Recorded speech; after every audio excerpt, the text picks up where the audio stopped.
The scorching Oklahoma sun beat down mercilessly as 17-year-old Madison Sterling collapsed beside the muddy creek bank, her designer clothes torn and filthy, her perfectly manicured nails now broken and bleeding. 3 days without food, 2 nights sleeping under the stars, and a lifetime of privilege couldn't prepare her for this moment, when she realized she might actually die out here in the wilderness she'd foolishly thought she could conquer. But what she discovered next would transform not just her own life, but an entire Native American community that had been abandoned by modern medicine and forgotten by the world. Before we jump back in, tell us where you're tuning in from, and if this story touches you, make sure you're subscribed, because tomorrow, I've saved something extra special for you. Madison Sterling had never known a moment of genuine hardship in her 17 years of life. The daughter of petroleum magnate Richard Sterling, whose drilling operations stretched across 3 states and whose net worth exceeded most small countries' GDP. She had grown up in a world where money solved every problem and privilege opened every door. The Sterling Ranch sprawled across 12,000 acres of prime Oklahoma real estate, complete with a mansion that could house 50 families, stables filled with championship thoroughbreds, and staff quarters that employed half the nearby town of Millbrook. Her father Richard was a man who measured success in oil barrels and land acquisitions, a third-generation rancher who had transformed his family's cattle operation into an energy empire. At 55, he possessed the kind of ruthless business acumen that built fortunes and destroyed competitors with equal efficiency. He loved Madison in the way wealthy men love their most prized possessions, protectively, possessively, and with an absolute certainty that his vision for her future was the only acceptable path. Madison's mother, Victoria Sterling, had died in a car accident when Madison was 12, leaving behind a daughter who had inherited her mother's compassionate heart, but was being shaped by her father's iron will. Victoria had been the softening influence in their family, the one who encouraged Madison's interest in biology and her natural empathy for others. After her death, Richard had channeled his grief into an even more obsessive protection of his daughter, surrounding her with tutors, bodyguards, and carefully vetted social circles that ensured she would never experience the unpredictable dangers of the real world. The Sterling mansion sat like a fortress on a hill overlooking the ranch, its Georgian architecture imported stone by stone from England because Richard believed his daughter deserved only the finest things. Madison's bedroom suite was larger than most people's entire homes, filled with designer furniture, original artwork, and every technological convenience money could buy. Yet for all its luxury, it had begun to feel like the most beautiful prison cell ever constructed. By her 17th birthday, Madison had begun to chafe against the golden chains that bound her to her father's expectations. She had been homeschooled by a rotating cast of expensive tutors, each selected for their ability to provide world-class education while maintaining the social isolation Richard deemed necessary for his daughter's protection. Her classmates existed only in the virtual world of online courses and carefully supervised social media accounts.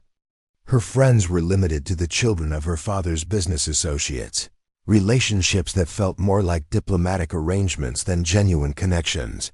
The breaking point came on a humid Tuesday morning in late June when Richard announced his latest decision about Madison's future with the casual authority of someone who had never considered that his daughter might have her own opinions about her life. They were sitting in the mansion's breakfast room, a sun-drenched space overlooking the manicured gardens where Madison's mother had once tended roses with her own hands before wealth had made even gardening something to be delegated to hired professionals. "I've finalized your enrollment at Miss Porter's Academy," Richard said, not looking up from his Wall Street Journal as he delivered news that would reshape his daughter's existence. "You'll start in the fall.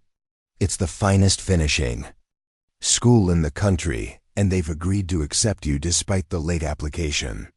The connections you'll make there will serve you well when you're ready to take your place in society." Madison set down her coffee cup with deliberate care, feeling something crystallize inside her chest like ice forming on a winter pond. Miss Porter's Academy was a prestigious institution in Connecticut, where wealthy families sent their daughters to be polished into acceptable wives for equally wealthy men. It was a place where independence was discouraged, where creativity was channeled into socially acceptable outlets like watercolor painting and French literature, and where the primary curriculum seemed to be learning how to navigate charity galas and country club politics. "I don't want to go to finishing school," Madison said quietly, her voice carrying a steel that surprised them both. "I want to go to college, real college. I want to study medicine." Richard finally looked up from his newspaper, his gray eyes reflecting the kind of patient irritation he typically reserved for business partners who didn't understand their place in his grand designs. "Madison, we've discussed this. Medicine is an unsuitable profession for a woman of your station. You'll have responsibilities to the family business, to maintaining our social position, to raising the next generation of Sterlings properly. Miss Porters will prepare you for those duties." The conversation continued for another 20 minutes, but Madison realized with growing clarity that it wasn't really a conversation at all. It was a monologue delivered by a man who had never considered that his daughter might be a separate person with her own dreams and ambitions, rather than simply an extension of his will. Every argument she made was dismissed. Every dream she shared was redirected toward his vision of her appropriate future. Every expression of independence was treated as a temporary rebellion that would be corrected by proper guidance. That evening, Madison sat in her bedroom looking out at the vast expanse of Oklahoma prairie that stretched beyond the manicured borders of the Sterling Ranch. The land was beautiful in its wild emptiness, rolling hills and hidden valleys that seemed to promise adventures her father would never allow her to experience. She had always been drawn to the untamed spaces beyond the ranch's boundaries, the places where her father's control couldn't reach, and where she might discover who she really was beneath the layers of privilege and expectation she had been planning her escape for months, though she hadn't admitted it to herself until that moment. The idea had started as a fantasy, a daydream about what it would be like to walk away from everything and discover what she was capable of when stripped of her father's protection and resources. But as the weeks passed and her father's control grew more suffocating, the fantasy had evolved into something more concrete, a plan. Madison had been secretly studying topographical maps of the region, learning about the wilderness areas that bordered their ranch. She had been reading survival guides and watching outdoor skills videos, telling herself it was just intellectual curiosity while knowing deep down that she was preparing for something more significant. She had been slowly setting aside small amounts of cash from her allowance, nothing large enough to attract attention, but enough to provide basic supplies for a few days of independence. The final catalyst came 3 days later when Richard presented her with an engagement ring. "James Morrison has asked for your hand," he announced over dinner, producing a velvet box containing a diamond that could have funded a small hospital. "The merger of our families will create the largest energy conglomerate in the Southwest. You'll be married after your graduation from Miss Porter's, giving you time to learn the social graces you'll need as Mrs. Morrison." James Morrison was 28 years old, the heir to another oil fortune, and possessed all the personality of a balance sheet.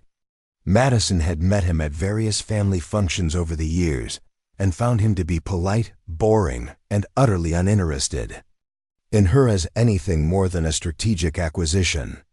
He had never asked her about her dreams, never seemed curious about her thoughts on anything beyond fashion and social events, and never looked at her with anything approaching genuine affection or interest. "I haven't agreed to marry him," Madison sighed, her voice barely above a whisper. "You're 17, Richard replied as if that explained everything. "I'm making decisions that will secure your future and the future of our family. James is a good match. He comes from excellent stock, he's financially sound, and he understands the responsibilities that come with managing significant wealth. That night, Madison made her final preparations. She packed a small backpack with basic supplies, a change of clothes, a first aid kit, water purification tablets, energy bars, and the cash she had been saving. She left behind her phone, knowing it could be used to track her location, and wrote a single letter to her father explaining that she needed to discover who she was beyond his expectations, and that she would return when she had found her own path in life.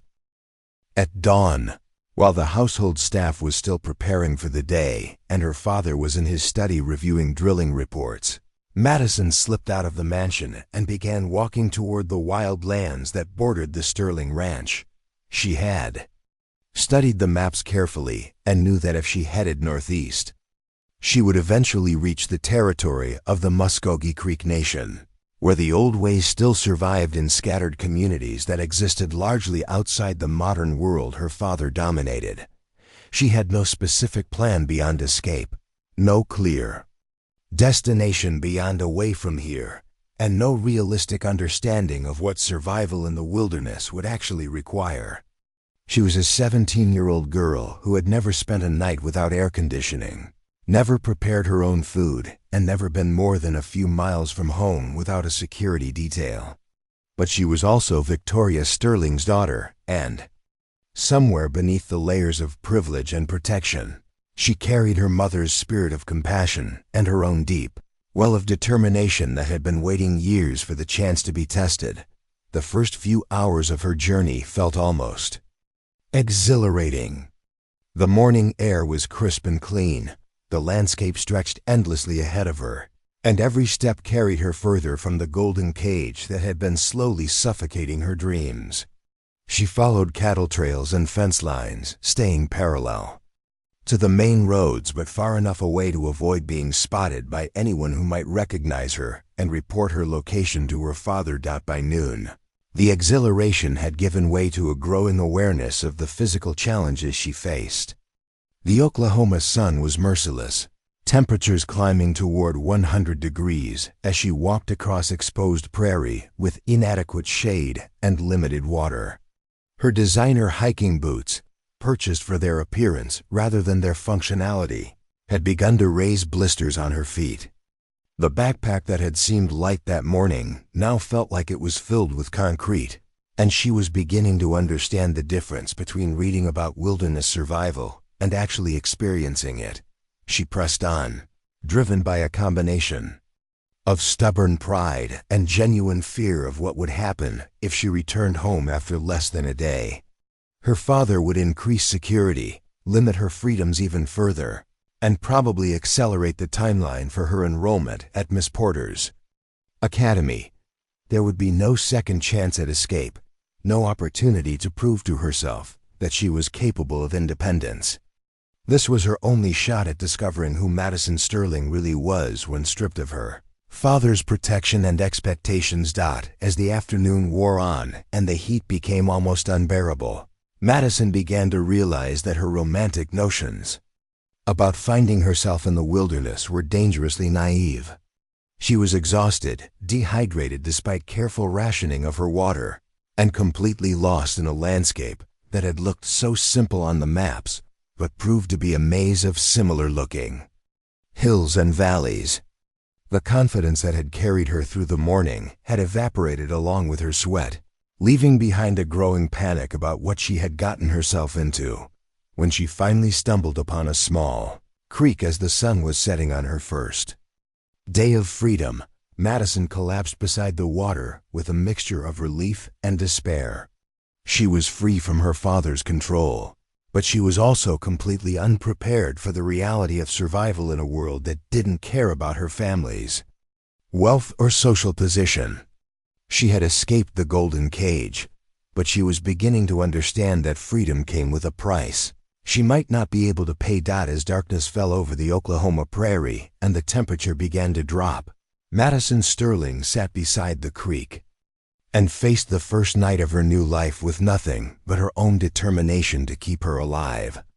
She had no idea that less than a mile downstream, members of the Creek Nation were conducting their own nighttime activities, or that her desperate flight from privilege was about to intersect with a community that had been waiting centuries for someone with her particular combination of compassion, stubbornness, and healing gifts to arrive in their midst. The sound of water flowing over stones provided a soundtrack to her fears as Madison prepared to spend her first night truly alone, unprotected by her father's wealth and uncertain whether her decision to flee had been an act of courage or the most foolish mistake of her sheltered life. Preparing and narrating this story took us a lot of time, so if you are enjoying it, subscribe to our channel. It means a lot to us. Now back to the story. Dawn broke over the Oklahoma wilderness with the harsh beauty of unforgiving sunlight, and Madison Sterling awoke to discover that her romantic notions about sleeping under the stars had collided brutally with reality. Her body ached in places she didn't know could ache. Her clothes were damp with dew and dirt, and every muscle screamed in protest as she tried to sit up beside the creek that had seemed like salvation the night before, but now felt more like a temporary reprieve from disaster. The night had been a revelation in discomfort. Despite the summer heat, the temperature had dropped significantly after sunset, leaving Madison shivering in clothes designed for climate-controlled environments rather than outdoor survival. She had tried to fashion a shelter using branches and her jacket, but her complete lack of practical skills had resulted in a flimsy construction that collapsed twice before she gave up and simply wrapped herself in her spare clothing, lying on the hard ground with roots and rocks digging into her spine. Sleep had come in brief, fitful intervals interrupted by unfamiliar sounds that sent her heart racing. Every rustle in the bushes could be a wild animal, every distant call could. These searchers sent by her father, every crack of a twig could signal danger she was utterly unprepared to face. The darkness that had seemed romantic in her bedroom now felt oppressive and full of threats, and Madison began to understand the difference between choosing adventure and having adventure thrust upon you by poor planning and naive optimism. Her water supplies were running dangerously low. The energy bars she had packed seemed insufficient for the physical demands of hiking, and her feet were developing serious blisters that made each step increasingly painful. More concerning was her growing realization that she had no clear plan beyond get away from father, and no practical skills for executing even that simple objective. As she knelt beside the creek to refill her water bottles, Madison caught sight of her reflection in the slowly moving water and barely recognized the girl staring back at her. Her usually perfect hair hung in tangles, her face was streaked with dirt and sweat, and her designer outdoor clothing looked like it had been through a washing machine filled with rocks. But what struck her most was the expression in her own eyes, a mixture of fear and determination that she had never seen before. For the first time in her life, Madison Sterling was completely dependent on her own resources, and she was discovering that those resources were far more limited than she had believed. The confidence that came from knowing her father's money could solve any problem had evaporated in the harsh light of morning, replaced by the sobering awareness that wealth meant nothing in a world where survival depended on knowledge, skill, and endurance rather than bank accounts and social connections. She forced herself to eat one of her remaining energy bars, though her stomach was churning with anxiety and the sweet artificial flavors tasted like cardboard in her mouth. The creek water was clear and cold, but she had no way of knowing whether it was safe to drink, despite the purification tablets she carried. Everything that had seemed straightforward in her bedroom planning sessions now revealed layers of complexity she had never considered. The sun climbed higher, and with it came the punishing heat that would define the day. Madison had underestimated how quickly the Oklahoma summer could turn deadly, especially for someone accustomed to air conditioning and readily available cold drinks. She fashioned a crude hat from her spare shirt, but it provided little protection from the sun's relentless assault, and she could feel her skin beginning to burn despite the expensive sunscreen she had applied that morning. Her plan, such as it was, involved following the creek downstream in the hope that it would lead her to some form of civilization, where she could reassess her situation.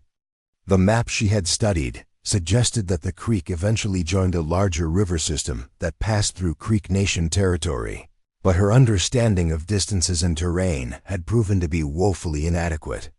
What had looked like a few miles on paper was revealing itself to be a grueling journey through landscape that seemed designed to test every limit of human endurance. The creek bed was rocky and uneven, forcing her to move slowly and carefully to avoid turning an ankle. On the treacherous footing, the vegetation grew thicker as she moved downstream, creating a maze of thorny bushes and low-hanging branches that caught at her clothes and scratched her arms. What had started as a gentle nature walk was becoming an exercise in pain management and stubborn determination. By mid-morning, Madison had begun to understand why her father had been so protective of her. The world beyond the Sterling Ranch was genuinely dangerous for someone without the skills to navigate it safely. She had never realized how much of her safety had depended on other people's expertise and vigilance. How many potential disasters had been prevented by security systems and staff members, whose job was to anticipate and eliminate risks before she even knew they existed. But alongside the growing awareness of her vulnerability came something else, a fierce pride in the fact that she was still moving forward. Every painful step was proof that she was stronger than the pampered princess her father had tried to create. Every problem she solved, no matter how small, was evidence that she possessed resources he had never allowed her to develop. The blisters on her feet were badges of independence, the scratches on her arms were marks of courage, and the gnawing hunger in her stomach was the price of freedom. As the day wore on, Madison began to notice signs that she was not alone in this wilderness. Animal tracks in the mud beside the creek spoke of deer, rabbits, and other creatures that somehow thrived in this harsh environment. Bird calls echoed from the trees, creating a symphony of life that existed entirely outside the human world she had known. Most intriguingly, she began to spot evidence of human presence: old fire rings, carefully stacked stones that seemed too deliberate to be natural, and what looked like well-worn paths that diverged from the creek and disappeared into the surrounding hills. The realization that other people used this area regularly was both comforting and terrifying. It meant that civilization was closer than she had feared, but it also meant that her father's search parties might not be far behind. She had no idea how extensive the Sterling Ranch's influence was in this region, whether the local authorities would cooperate with Richard's efforts to locate his missing daughter, or whether she could trust anyone she encountered to help rather than hinder her quest for independence. Her second night in the wilderness was marginally better than the first, largely because her expectations had been calibrated by the previous day's harsh lessons. She found a spot where the creek had carved out a small overhang in the bank, providing some shelter from both the wind and potential observation. Her shelter-building skills had improved slightly through desperate necessity, and she managed to create a more stable arrangement of branches and clothing that provided modest protection from the elements. But the hunger was becoming a serious problem. The energy bars were gone, and while the creek provided water, it offered no food beyond the theoretical possibility of fish she had no idea how to catch. Madison had never been truly hungry in her life, the kind of hunger that makes you dizzy and weak, that occupies your thoughts and makes every other discomfort seem secondary. She was discovering that hunger was not just an inconvenience, but a genuine threat to her ability to think clearly and make good decisions. On her third day, as she struggled to maintain her pace along the increasingly difficult creek bed, Madison made a discovery that would change the trajectory of her journey entirely. Hidden among a grove of ancient oak trees, she found what appeared to be the remnants of an old settlement, foundation stones arranged in rectangular patterns, the rusted remains of metal tools, and most importantly, a small garden plot where vegetables were still growing despite the apparent absence of human caretakers. The vegetables were small and half-wild, but they were recognizably edible. Onions, some kind of squash, and leafy greens that looked like they might be safe to eat. Madison's mouth watered at the sight of real food, but she hesitated before taking anything. These plants belonged to someone, and that someone might not appreciate having their garden raided by a desperate runaway. On the other hand, she was beginning to understand that survival sometimes required making choices that civilized society might not approve of. As she debated the ethics of taking food from an apparently abandoned garden, Madison heard voices approaching through the trees. Her first instinct was to hide, but she realized that her options were limited and her condition was deteriorating rapidly. She was weak from hunger, suffering from heat exhaustion, and probably not thinking as clearly as she needed to be. The voices were speaking in a language she didn't recognize, with a rhythm and cadence that sounded unlike anything she had heard before. 3 figures emerged from the trees, 2 men and a woman, all appearing to be Native American and ranging in age from perhaps 30 to 60. They were dressed in simple work clothes and moved with the confident ease of people who belonged in this landscape. When they saw Madison crouched beside their garden, they stopped and began speaking among themselves in their own language, their expressions showing concern rather than anger. The oldest of the 3, a woman with gray-streaked hair and eyes that seemed to see everything, stepped forward and spoke in accented but clear English. "Child, what are you doing so far from home? You look like you need help." Madison struggled to her feet, swaying slightly from the combination of hunger and exhaustion that had been her constant companions for the past 3 days. She tried to speak, to explain her situation, but found that her voice was weak and her thoughts were scattered. The woman's expression softened as she took in Madison's condition, and she said something to her companions that caused them to nod and move closer. "My name is Sarah Crowfeather," the woman said, her voice gentle but carrying an authority that reminded Madison of her mother. "These are my brothers, David and Michael. We tend this garden for our community, but I think right now you need what it has to offer more than we do." The kindness in her voice was almost more than Madison could bear. After 3 days of struggling alone against a landscape that seemed determined to break her spirit, the simple offer of help from strangers felt like a miracle. She tried to explain who she was and why she was there, but the words came out in a jumbled rush that probably made little sense to her listeners. Sarah Crowfeather listened patiently, occasionally asking gentle questions that helped Madison organize her thoughts and tell her story more coherently. When she finished, the 3 Creek people exchanged glances that seemed to communicate volumes without words, and Madison realized she was being evaluated not just as a person in need, but as someone whose presence might have significance beyond the immediate crisis. "You're Richard Sterling's daughter," David said, and it wasn't a question. "We know about your father and his drilling operations. Not all of us think very highly of what he's done to our land and our water."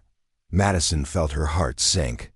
She had hoped that her father's influence might not extend into Creek territory, but it seemed that his reputation had preceded her even here.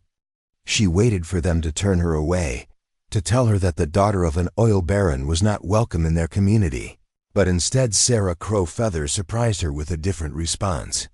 "Your father's actions are not your actions," Sarah said firmly, "and you are not your father. The fact that you ran away from all that wealth and privilege tells us something about who you really are. But running away is only the first step. The question is, what are you running toward?" As Madison stood in the dappled sunlight beneath the ancient oaks, surrounded by people who represented a world she had never known existed, she realized that Sarah Crowfeather had asked the most important question of her life. She had spent 3 days focused on escape, on getting away from her father's control and expectations, but she had given no thought to what kind of life she wanted to build for herself once she was free. The answer, she was beginning to understand, might be found in the most unlikely place imaginable, among people whose ancestors had been fighting against everything her family represented for generations. But who were willing to see past her bloodline, to the person she might become if given the chance to discover her true self? Sarah. Crow Feather's question hung in the air like smoke from a ceremonial fire, and Madison found herself staring into eyes that seemed to hold the wisdom of generations. The simple inquiry, "What are you running toward?" had exposed the fundamental flaw in her escape plan. She had been so focused on leaving her old life behind that she had given no thought to what kind of life she wanted to create in its place. The Three Creek people waited patiently for her response, and Madison realized this was not a casual conversation, but some kind of informal evaluation. They were deciding whether she was worth the risk of helping, whether the daughter of Richard Sterling could be trusted, and whether her presence in their territory would bring more trouble than they were willing to handle. The weight of their scrutiny was different from anything she had experienced in her privileged world. These people were measuring her character rather than her bank account. "I don't know," Madison admitted, her voice barely above a whisper. "I just knew I couldn't stay where I was. My father, he had my whole life planned out, and none of it was what I wanted. I felt like I was disappearing, becoming someone I didn't recognize, someone I didn't want to be." David, the younger of Sarah's brothers, crossed his arms and studied Madison with undisguised skepticism. "So you ran away from being rich and pampered? Most people would call that the opposite of a problem." "David," Sarah said quietly, but her tone carried a warning that silenced him immediately. Michael, the third member of their group, had been examining Madison's makeshift campsite and the evidence of her 3-day struggle with survival. "She's been sleeping rough," he observed. "No shelter, minimal food, walking in circles for days. This isn't some rich girl's adventure vacation. She's genuinely desperate." Madison felt heat rise in her cheeks at the clinical assessment of her failures, but she forced herself to listen. These people were discussing her fate, and their decision would determine whether she spent another night alone in the wilderness or found some form of sanctuary among people who understood what it meant to live outside the mainstream of American society. "The question isn't whether she's desperate," Sarah said, her gaze never leaving Madison's face. "The question is whether she's ready to learn what it means to truly belong somewhere. Running away is easy. Building a new life takes courage, patience, and the willingness to become someone you've never been before." The words hit Madison like a physical blow because they forced her to confront the depth of her ignorance about what she was attempting. She had romantic notions about finding herself in the wilderness, about discovering her true identity away from her father's influence, but she had no practical understanding of what that transformation would require. She was a 17-year-old girl who had never faced genuine hardship, never been responsible for anyone else's welfare, never been tested by anything more challenging than choosing between college prep courses. "I want to learn," Madison said, and was surprised by the strength in her own voice. "I don't know what I'm capable of yet, but I know I'm more than what my father tried to make me. I want to find out who I really am when I'm not being protected and controlled and turned into someone else's idea of what I should be." Sarah studied her for a long moment, then nodded slowly. "Learning requires more than wanting. It requires accepting that everything you think you know about yourself might be wrong. It requires letting go of the person you were and trusting that the person you become will be worthy of the journey. Are you prepared for that kind of change?" Madison thought about the girl who had left the Sterling mansion 3 days ago, armed with naive confidence and romantic notions about adventure. That girl was already gone, transformed by hunger and exhaustion and the harsh realities of survival into someone harder and more desperate, but also more honest about her own limitations. The process Sarah was describing had already begun, whether Madison was ready for it or not. "I think I've already started changing," Madison said. "I just don't know where it's leading." Sarah exchanged glances with her brothers, and some wordless communication passed between them. Finally, She nodded and spoke to Madison with the formality of someone making an official decision. "We will take you to our community. You will be given food, shelter, and the opportunity to prove whether your desire to learn is genuine or just another form of rich girl rebellion. But understand this, our help comes with obligations. If you stay among us, you will work. You will contribute. You will earn your place through service rather than inheritance."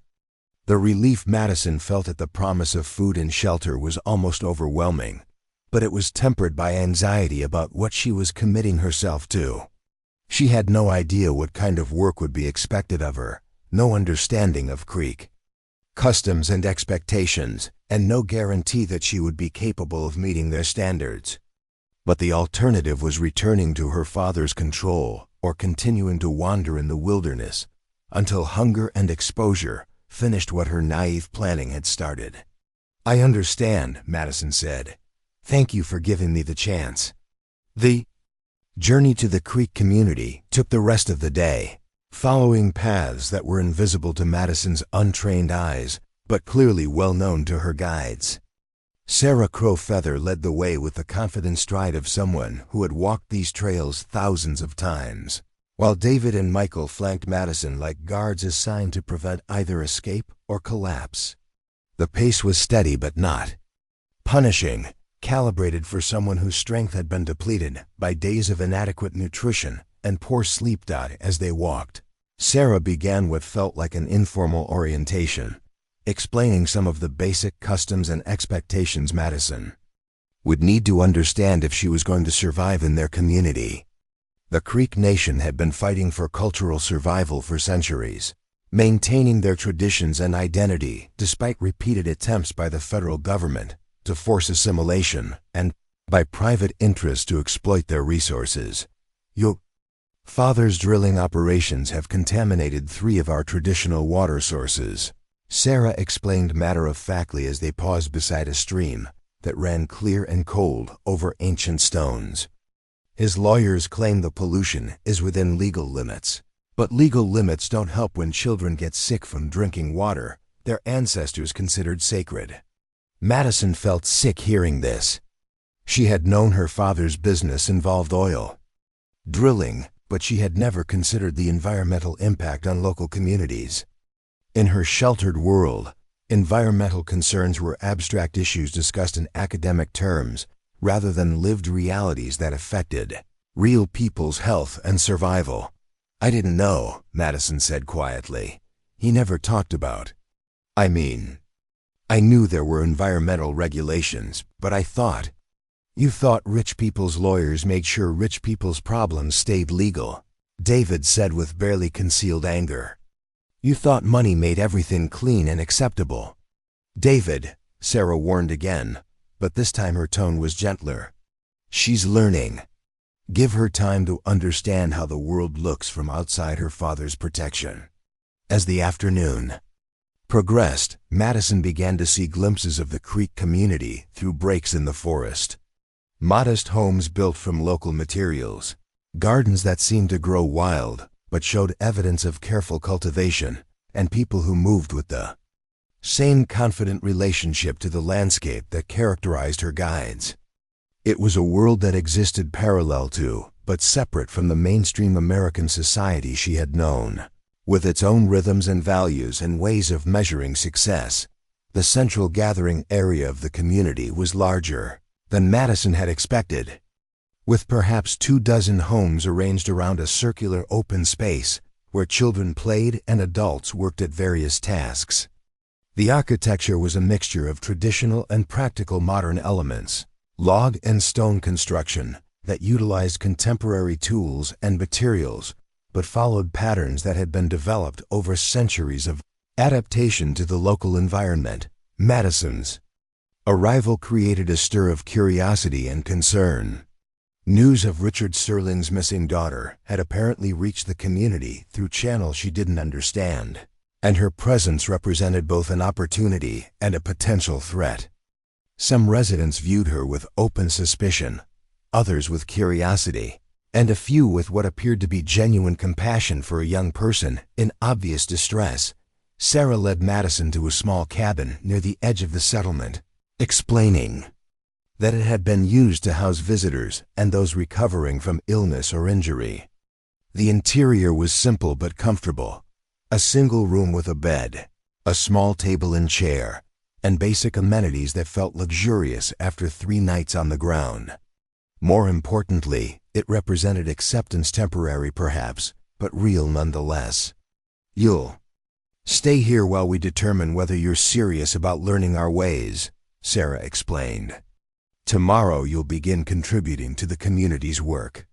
We'll start with simple tasks and see how you handle responsibility and instruction." That evening, Madison was invited to join the community for their evening meal, a communal affair, held in the central gathering area. The food was simple but abundant: fresh vegetables, grilled fish from the local streams, bread baked in outdoor ovens, and fruits that grew wild in the surrounding forests.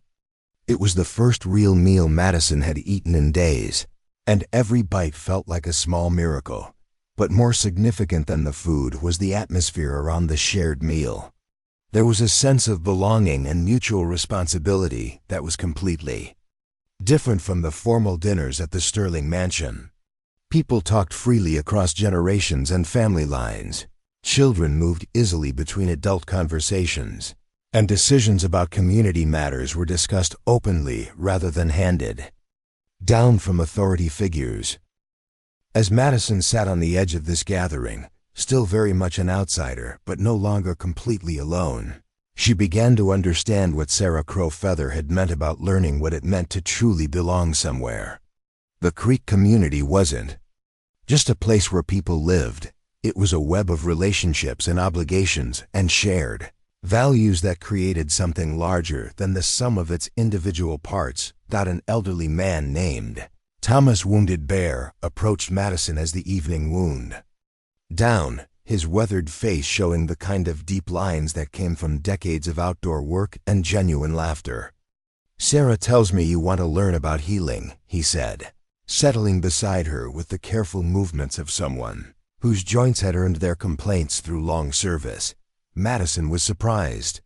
She hadn't mentioned her interest in medicine to anyone, but apparently Sarah had drawn conclusions from their earlier conversation that Madison herself hadn't fully realized. "I've always been interested in helping people," Madison said carefully. "My father wanted me to focus on social obligations instead of medical training." Thomas nodded slowly. "Healing isn't just about medicine," he said. "It's about understanding that everything is connected: the land, the water, the plants, the animals, the people. Your father sees resources to be extracted and profits to be made. A healer sees relationships to be maintained and balance to be preserved." As Madison prepared for her first night of real sleep in days, she reflected on Thomas's words and realized they represented a completely different way of understanding the world. Her father's approach was about control and accumulation, about bending the environment to serve human desires regardless of the long-term consequences. The Creek perspective seemed to be about integration and sustainability, about finding ways to meet human needs while maintaining the health of the larger systems that supported all life. Tomorrow would bring her first real test of whether she could translate her desire to learn into actual capability and contribution.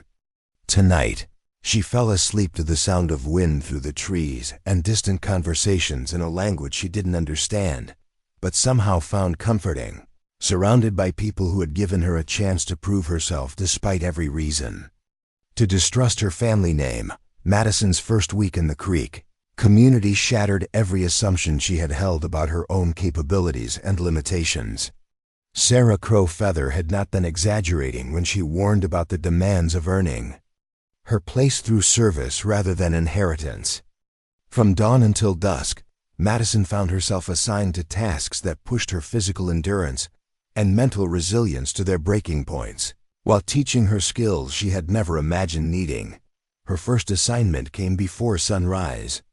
On her second day, when a gentle knock on her cabin door roused her from the deepest sleep she had experienced in months, Mary Black Hawk, a woman in her 40s with calloused hands and patient eyes, stood outside with a basket and a smile that somehow managed to be both welcoming and uncompromising. "Time to learn about feeding people," Mary said simply. "Community. Breakfast starts in 2 hours, and 43 people need to eat before they can begin their day's work." Madison had never prepared a meal for more than herself, and her culinary experience was limited to reheating leftovers and making sandwiches, under the supervision of the Sterling family's professional kitchen staff.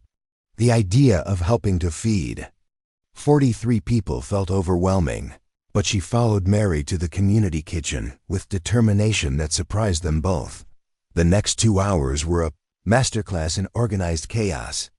Mary moved through the kitchen space with practiced efficiency, starting fires in outdoor cooking areas, organizing ingredients that had been harvested from community gardens, and coordinating with other women who arrived to help with the morning meal preparation. Madison was assigned to basic tasks: washing vegetables, stirring pots, and fetching supplies from storage areas. Within 30 minutes, Madison's romantic notions about simple communal living had been replaced by a profound respect for the logistical complexity of sustaining a community without modern conveniences. Every meal required planning, coordination, and physical labor that she had never considered. The vegetables needed to be cleaned carefully because they came straight from the earth rather than pre-washed packages. The fires needed constant attention to maintain proper cooking temperatures. The preparation areas needed to be constantly cleaned and organized to prevent contamination and ensure efficiency. "Your hands are soft," observed Anna Spotted Horse, a teenager only slightly older than Madison, who moved through the kitchen tasks with the confidence of someone who had been contributing to community meals since childhood. "You've never done real work before." The comment was stated as fact rather than criticism, but Madison felt the sting of truth in it. Her hands were indeed soft, uncalloused by physical labor, and unprepared for the demands of constant manual work. By the end of the morning, her palms were raw from handling rough-hewn tools, and her fingers were stained with the honest dirt of food preparation. But more challenging than the physical demands was the need to coordinate with others in ways that required her to suppress her natural instincts toward independence and control.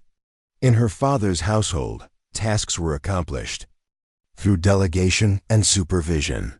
Here, work was collaborative, requiring constant communication and mutual support. Madison had to learn to ask for help, to accept instruction from people younger than herself, and to subordinate her own preferences to the needs of the group. Her second assignment came that afternoon, helping with the community's medicinal garden. Under the supervision of Thomas Wounded Bear, the elderly man who had spoken to her about healing on her first evening. The garden was larger and more complex than anything Madison had imagined, containing dozens of plant species that had been used for centuries to treat various ailments and maintain health. "Each plant has its own requirements," Thomas explained, as they walked through rows of carefully tended herbs and flowers. "Some need full sun, others prefer shade. Some require constant moisture, others thrive in dry conditions. A healer must understand these relationships because the same principles apply to treating people." Madison had studied basic biology in her homeschool curriculum, but Thomas's approach to plant knowledge was fundamentally different from academic botany. He spoke about plants as if they were individual personalities with their own preferences and capabilities, and his relationship with the garden seemed more like a partnership than a form of cultivation. "This is willow bark," Thomas said, stopping beside a small tree and running his fingers over its papery surface. "Your people call it aspirin now, but we've been using it for pain and fever for longer than your culture has existed. The difference is that we understand it as part of a system rather than an isolated chemical compound." As they worked together, harvesting mature plants and preparing them for storage, Thomas began teaching Madison about the Creek approach to healing. It was holistic in ways that challenged everything she thought she knew about medicine. considering not just physical symptoms, but emotional, spiritual, and environmental factors that influenced health and recovery.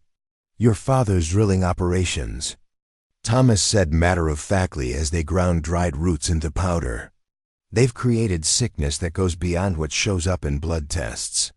When people lose their connection to clean water, to land that has been sacred to their families for generations, they get sick in ways that Western medicine doesn't understand." Madison found herself thinking about her own mother's death. How?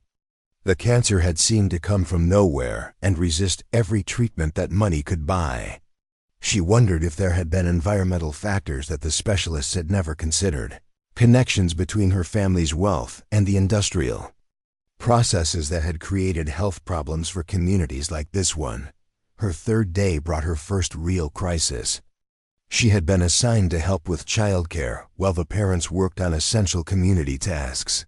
Madison had assumed that supervising children would be easier than the physical demands of cooking and gardening, but she quickly discovered that caring for 15 children, ranging in age from 2 to 12, required skills she had never developed.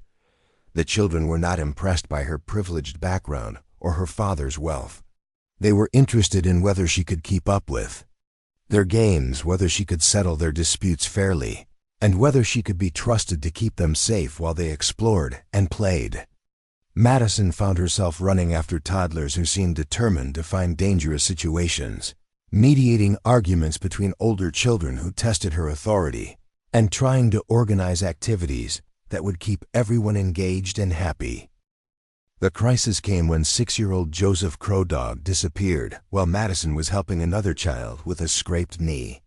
One moment he was playing with the other children in the designated area near the community center, and the next moment he was gone. Madison's heart raced as she realized that a child under her supervision had vanished, and she had no idea where he might have gone or how long he had been missing. The search that followed was a nightmare of anxiety and self-recrimination. Entire community mobilized to look for Joseph, with adults abandoning their work to search the surrounding forest, and children being quickly accounted for and secured. Madison wanted to help with the search, but Sarah Crow Feather assigned her to stay with the remaining children while the adults handled the emergency. "This is exactly what I was afraid of," David said loudly enough for Madison to hear as the search parties organized. "She's not ready for this kind of responsibility. She doesn't understand how dangerous it is when someone gets lost out here." Madison felt the weight of his criticism and the truth behind it. She had been distracted, overwhelmed by the demands of caring for so many children simultaneously, and had failed in her most basic responsibility of keeping them safe. Joseph's disappearance was proof that she was not ready for the trust the community had placed in her. Joseph was found 3 hours later, having followed a butterfly into the forest and gotten turned around, trying to find his way back. He was frightened but unharmed, and his reunion with his family was emotional enough to bring tears to Madison's eyes. But the incident had shaken her confidence and raised questions about whether she belonged in a community where her mistakes could put others at risk. That evening, Madison sat alone outside her cabin, staring at the stars that were visible in numbers she had never seen from her father's ranch. The ambient light pollution from Oklahoma City and the oil drilling operations had always obscured the night sky. But here in the Creek community, the darkness was deep enough to reveal the true scope of the universe overhead. Sarah Crow Feather found her there, settling beside her with the quiet presence of someone who understood the weight of failure and the difficulty of learning from mistakes. "Joseph's parents wanted me to thank you," Sarah said quietly. "They said you organized the children quickly and kept them calm while the adults searched." That took courage and good judgment. Madison looked at her in surprise. "I lost him in the first place. I failed at the most basic part of my job." "You're learning," Sarah replied. "Joseph wanders.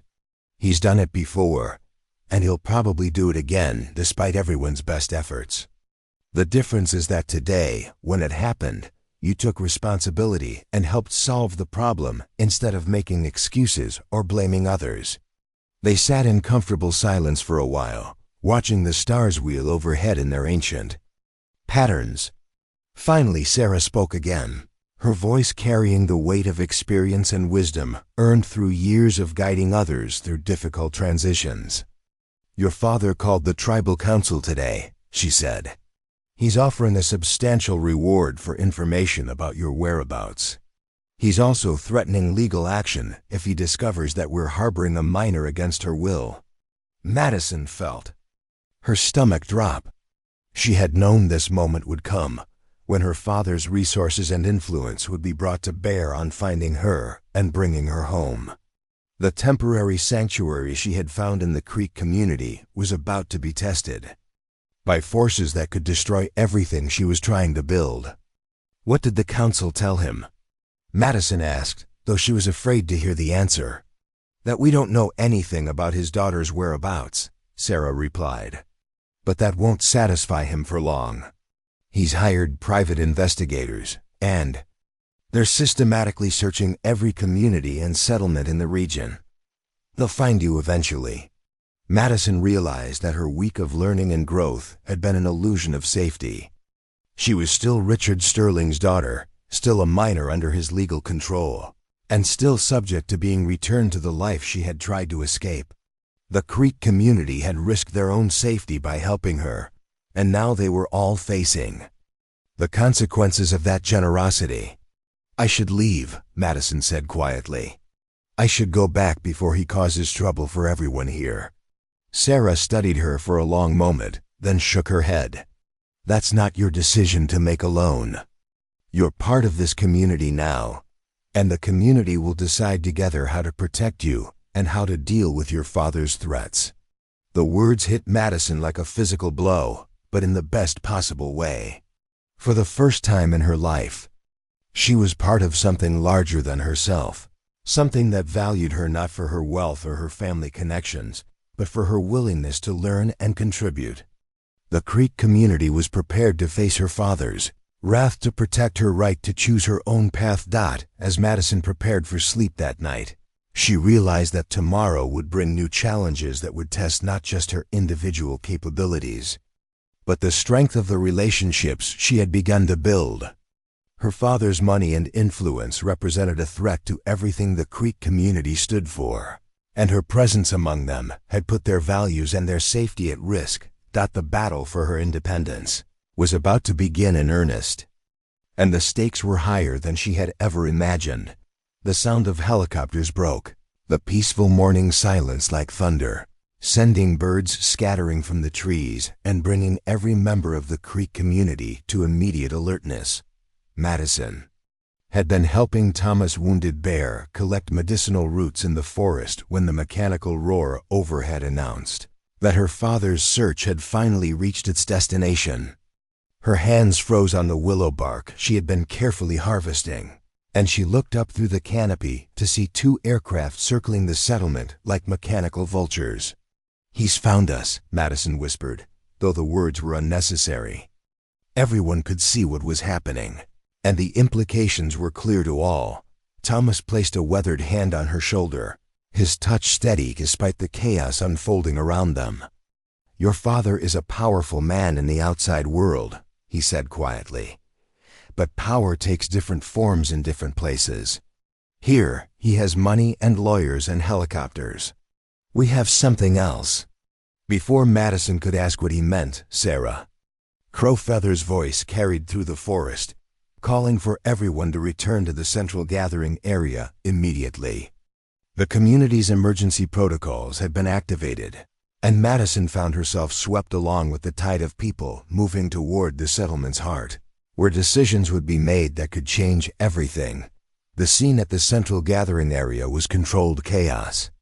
Children were being gathered and kept together by designated adults, while the community council convened in emergency session. Madison could see vehicles approaching on the access road, expensive SUVs and official-looking sedans that stood out against the natural landscape like scars on healthy skin. Her father had brought an entourage worthy of a military operation, and the message was clear: he would not be denied. Elder Council Chief William Stonehorse stepped forward as Vehicles drew near, his presence commanding despite his advanced age. At 78, he moved with the dignity of someone who had spent decades representing his people in negotiations with federal and state governments, oil companies, and corporate lawyers who viewed Creek sovereignty as an inconvenience to be overcome rather than a right to be respected. "Madison," Chief Stonehorse said, his voice carrying the authority of his position, "you need to understand what's about to happen. Your father has legal rights as your guardian that supersede our authority to harbor you against his will. But you also have rights that he cannot simply dismiss, including the right to speak for yourself about what you want and why you're here." The first vehicle stopped 50 yards from the gathering area, and Richard Sterling emerged like a force of nature contained in an expensive suit. Madison hadn't seen her father in 10 days, but he looked like he had aged years in that time. His usually perfect grooming showed signs of stress. His face was drawn with worry and anger, and his movements carried the dangerous energy of a man who had been pushed beyond his considerable patience. Behind him came an array of supporters that demonstrated the full scope of his influence. Private investigators who had tracked Madison's path through the wilderness, lawyers prepared to address any legal complications, local law enforcement, officials who had been pressured to cooperate with his search, and what appeared to be private security personnel whose presence suggested he was prepared for resistance. "Madison!" Richard's voice carried across the gathering area with the command presence that had built his empire. "This charade ends now. You're coming home." Madison stepped forward, her heart pounding but her voice steady. The 10 days she had spent in the Creek community had changed her in ways that went far deeper than her sun-darkened skin and work-hardened hands. She stood straighter, spoke with more confidence, and carried herself with the dignity of someone who had earned her place through contribution rather than inheritance. "I'm not ready to come home, Father," she said, loud enough for everyone to hear. "I'm learning things here that I need to know." Richard's expression shifted from relief at seeing her alive to anger at her continued defiance. "You're 17 years old, Madison. You don't get to decide where you live or who you associate with. These people have been harboring a minor against her guardian's wishes, which is kidnapping under federal law." Chief Stonehorse stepped forward, his diplomatic experience evident in his calm response to Richard's legal threats. "Mr. Sterling, your daughter came to us voluntarily and has remained here by her own choice. She has not been coerced or restrained in any way. She is free to leave whenever she chooses to do so." "She's a minor," Richard repeated, his voice rising with frustration. "Her choices are irrelevant. She belongs at home, preparing for her future responsibilities, not playing dress-up with people who have filled her head with romantic nonsense about simple living." The dismissive tone he used when referring to the Creek community sent a ripple of anger through the gathered people, but Chief Stonehorse maintained his diplomatic composure. "Mr. Sterling, we understand your concern for your daughter's welfare, but we also believe that young people deserve the opportunity to discover their own paths in life, even when those paths differ from their parents' expectations." Madison watched the confrontation unfold with growing understanding of the forces arrayed against her independence. Her father had brought legal authority, economic pressure, and social connections that could make life difficult for the Creek community if they continued to support her right to choose her own path. The helicopters overhead were more than transportation.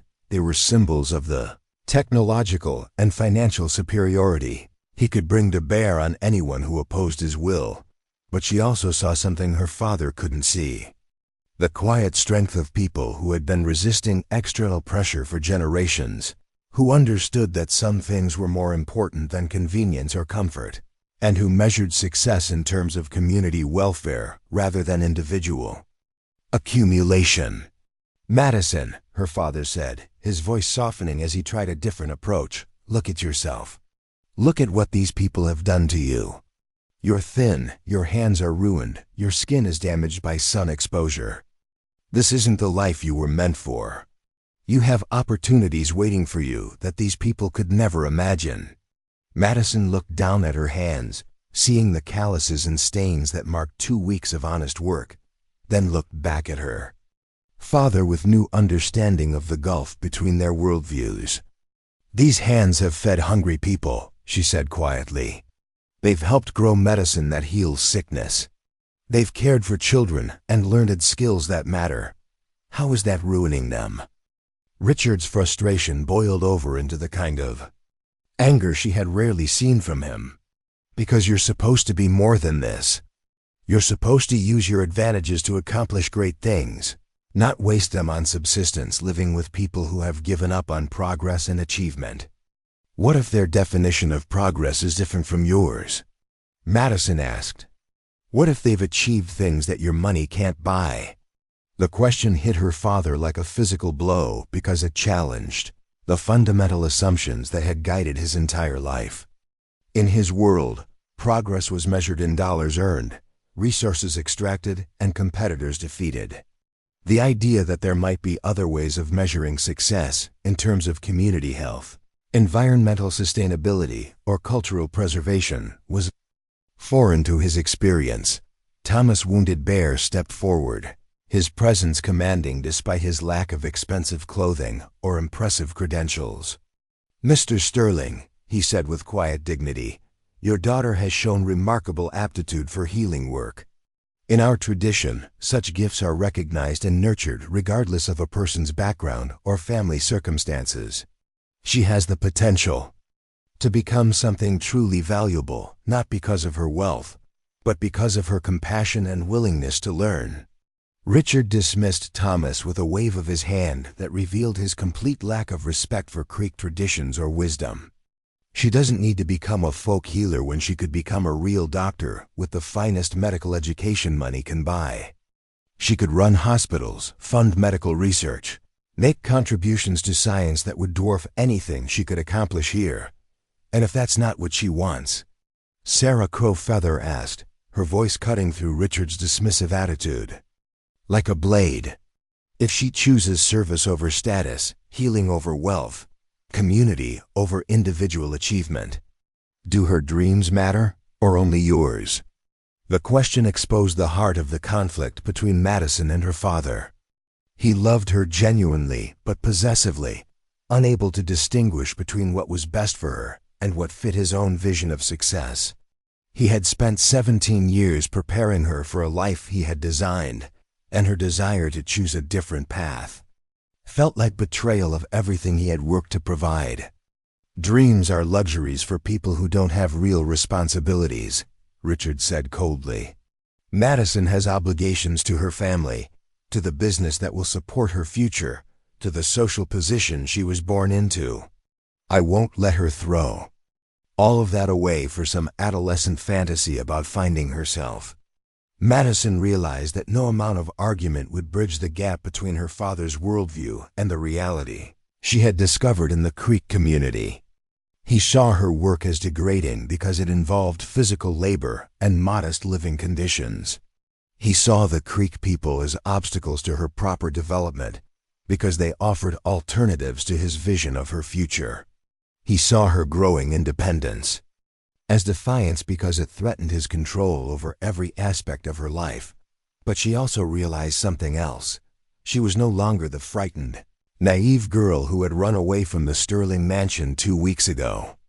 The Creek community had taught her about strength that came from service, about wealth that couldn't be measured in bank accounts, and about the kind of courage required to choose your own path, even when that choice disappointed people you loved. "Father," Madison said, her voice carrying new authority, "I need more time. I'm learning things here that I can't learn anywhere else, and I'm becoming someone I never had the chance to be at home. Give me 6 months. If I decide I want to come back then, I'll return willingly and follow whatever path you think is best. But if you force me to leave now, I'll never forgive you for taking away my chance to discover who I really am." The offer hung in the air between them like a bridge that neither was certain they wanted to cross. Richard had the legal authority to compel her return, but doing so would damage their relationship in ways that might never heal. Madison was asking for trust that he had never been required to give, faith in her judgment that challenged everything. He believed about protecting his daughter from a dangerous world. As the helicopters continued their mechanical circling overhead, and the tension between the two groups reached its breaking point, Madison realized that the next few minutes would determine not just her own future, but the fate of the community that had risked everything to help her find her own path. The silence that followed Madison's request for 6 months stretched like a taut wire ready to snap. Richard Sterling stood frozen between his paternal instincts and his need for control, weighing his daughter's desperate plea against 17 years of believing that his judgment was superior to hers in all matters. The helicopters continued their mechanical circling overhead, their rotors beating out a rhythm that seemed to count down the seconds until his decision would reshape both their lives forever. Madison watched her father's face, seeing the internal struggle that played out in micro-expressions of doubt, anger, love, and fear. She realized that this moment was as pivotal for him as it was for her. He was being asked to trust her judgment, when every instinct told him that protection required control, that love meant making decisions for people who couldn't see the dangers he perceived so clearly. 6 months, Richard repeated slowly, as if testing the words for hidden traps. 6 months of what, exactly? Playing house with people who live in the past? Learning skills that will be useless in the real world? Throwing away opportunities that other young people would kill for? Chief Stonehorse stepped forward, his diplomatic experience evident in his careful response. Mr. Sterling, your daughter would continue her education in our traditional healing practices while also maintaining her regular academic studies through correspondence courses. She would contribute to our community's welfare while learning skills that complement rather than replace conventional education. And she would do so with full knowledge that she can return to her former life whenever she chooses. Madison saw her father calculating the political and legal implications of the arrangement. Forcing her to return against her will would create publicity he preferred to avoid, potential legal challenges that could drag on for months, and permanent damage to their relationship that might never heal. But allowing her to stay meant accepting that his 17-year project of shaping her future had failed, that she valued something he couldn't understand more than everything he had worked to provide. What guarantees do I have that she'd be safe? Richard asked, his voice revealing the genuine fear beneath his authoritarian facade. What assurances can you give me that this isn't just some elaborate way of keeping her away from her responsibilities? Permanently? Thomas Wounded Bear spoke up, his weathered face showing the kind of patience that came from decades of dealing with outside officials who viewed Creek sovereignty with suspicion. Mr. Sterling, we have been protecting our children and teaching our ways for thousands of years. Your daughter will be as safe here as she would be anywhere, and she will learn things that will serve her well, regardless of what path she ultimately chooses. Madison realized that her father's resistance wasn't just about control. It was about genuine terror that she would be hurt in ways he couldn't prevent or even understand. His world was organized around the principle that enough money and influence could eliminate most risks. But the Creek community represented variables he couldn't control or purchase. His helicopters and lawyers were useless against the possibility that his daughter might simply choose a different life than the one he had envisioned for her. Father, Madison said, her voice carrying new understanding of his fears, I know you're scared. I know this isn't what you planned for me, and I know it feels like I'm rejecting everything you've worked to provide. But I'm not rejecting you. I'm trying to become someone worthy of the opportunities you've given me. Someone who can use those advantages to make a real difference in the world. The words hit Richard like a physical blow because they reframed her defiance as fulfillment of his deepest hopes for her future. He had always spoken about her responsibility to use her advantages wisely, to make contributions that would justify the privileges she had been born into. The possibility that she might achieve those goals through paths he hadn't considered was both terrifying and oddly hopeful. A commotion near the access road interrupted their conversation as additional vehicles approached the settlement. Madison's heart sank as she recognized the official markings of county sheriff's deputies and what appeared to be federal agents. Her father had brought more than lawyers and private security. He had activated government resources that could override any agreement between them. But instead of reinforcing Richard's position, the new arrivals created complications none of them had anticipated.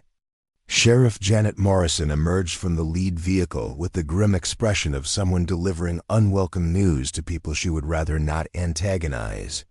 Behind her came FBI agent Patricia Wells, whose presence suggested that federal jurisdiction was about to complicate what had been a family dispute.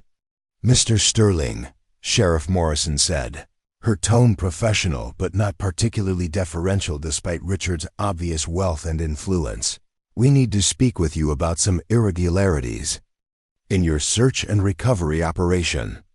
Richard's confident demeanor shifted as he realized that his use of official resources might have created legal problems he hadn't anticipated. "What irregularities?" "I'm trying to recover my missing daughter with full cooperation from local law enforcement." Agent Wells stepped forward, her FBI credentials making everyone in the gathering area suddenly more alert.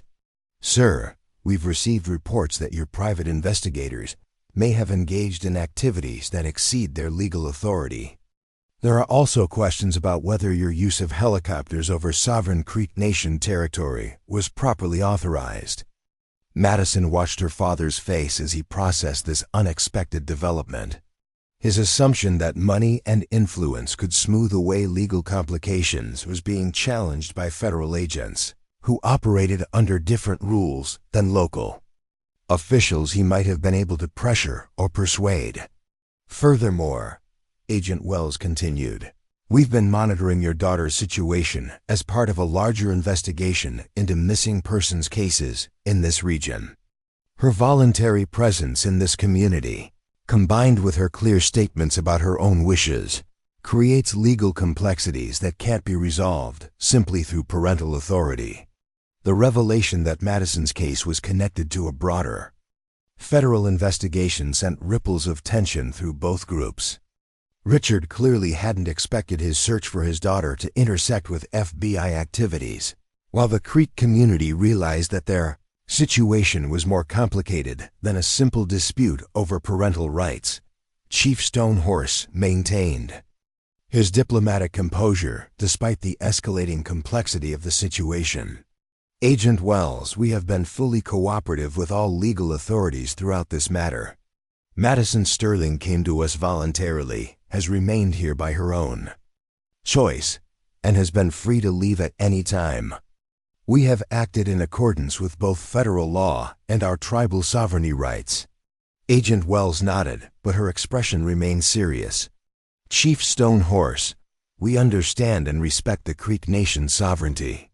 However, this situation involves multiple jurisdictions and legal frameworks that need to be carefully navigated.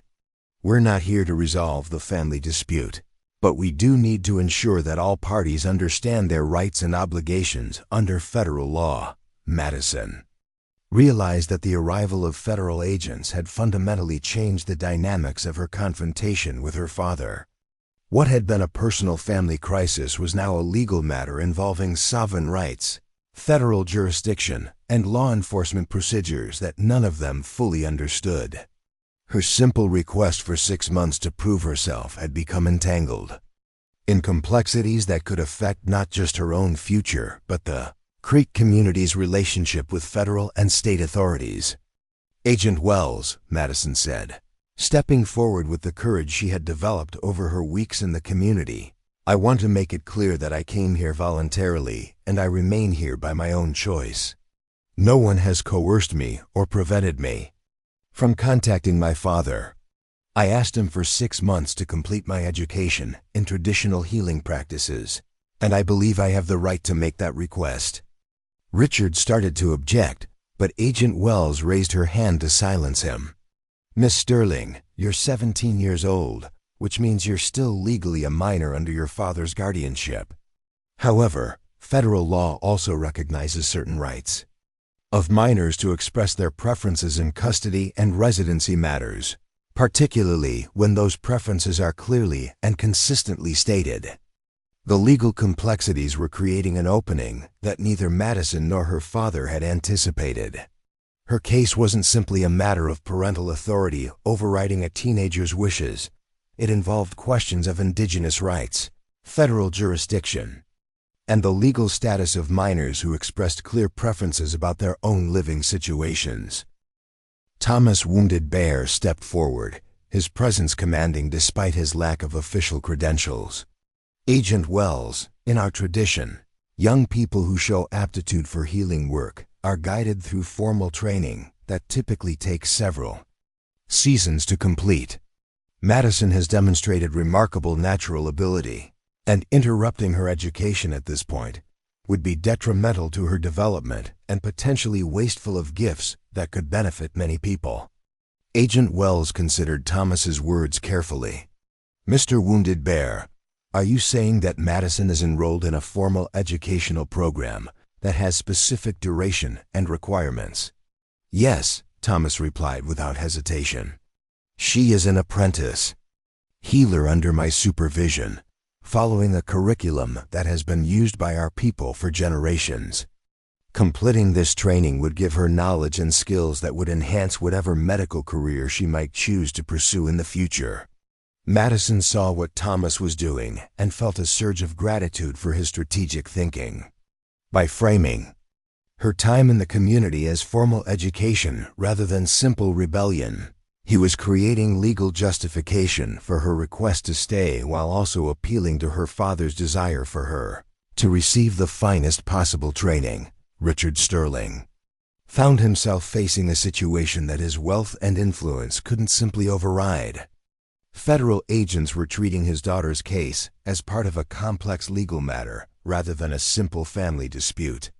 The Creek community was presenting her residents as educational opportunity rather than defiance of his authority. And Madison herself was demonstrating a maturity and determination that challenged his assumptions about her need for his protection and guidance. "Agent Wells," Richard said finally, his voice showing strain from the unexpected complications, "what exactly are you suggesting?"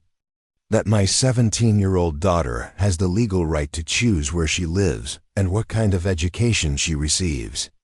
Agent Wells chose her words carefully, aware that her response could influence the trajectory of multiple lives.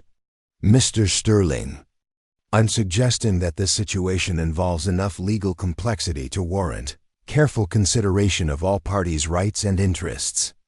A hasty resolution that ignores those complexities could create problems for everyone involved." As the afternoon sun cast long shadows across the gathering area, and the helicopters finally settled into landing positions, Madison realized that her request for 6 months had evolved into something much larger and more significant. The confrontation with her father had become a test case for questions about parental authority, indigenous rights, educational choices, and the legal status of minors who demonstrated clear capacity for making informed decisions about their own lives.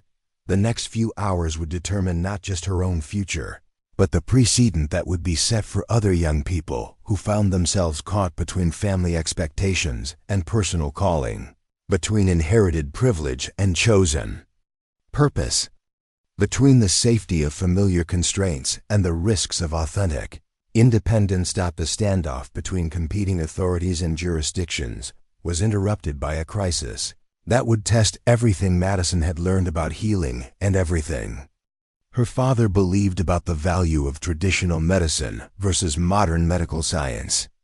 8-year-old Emma Crowdog, Joseph's younger sister, had been playing near the creek when she stepped on a rusty piece of metal debris left behind by illegal dumpers.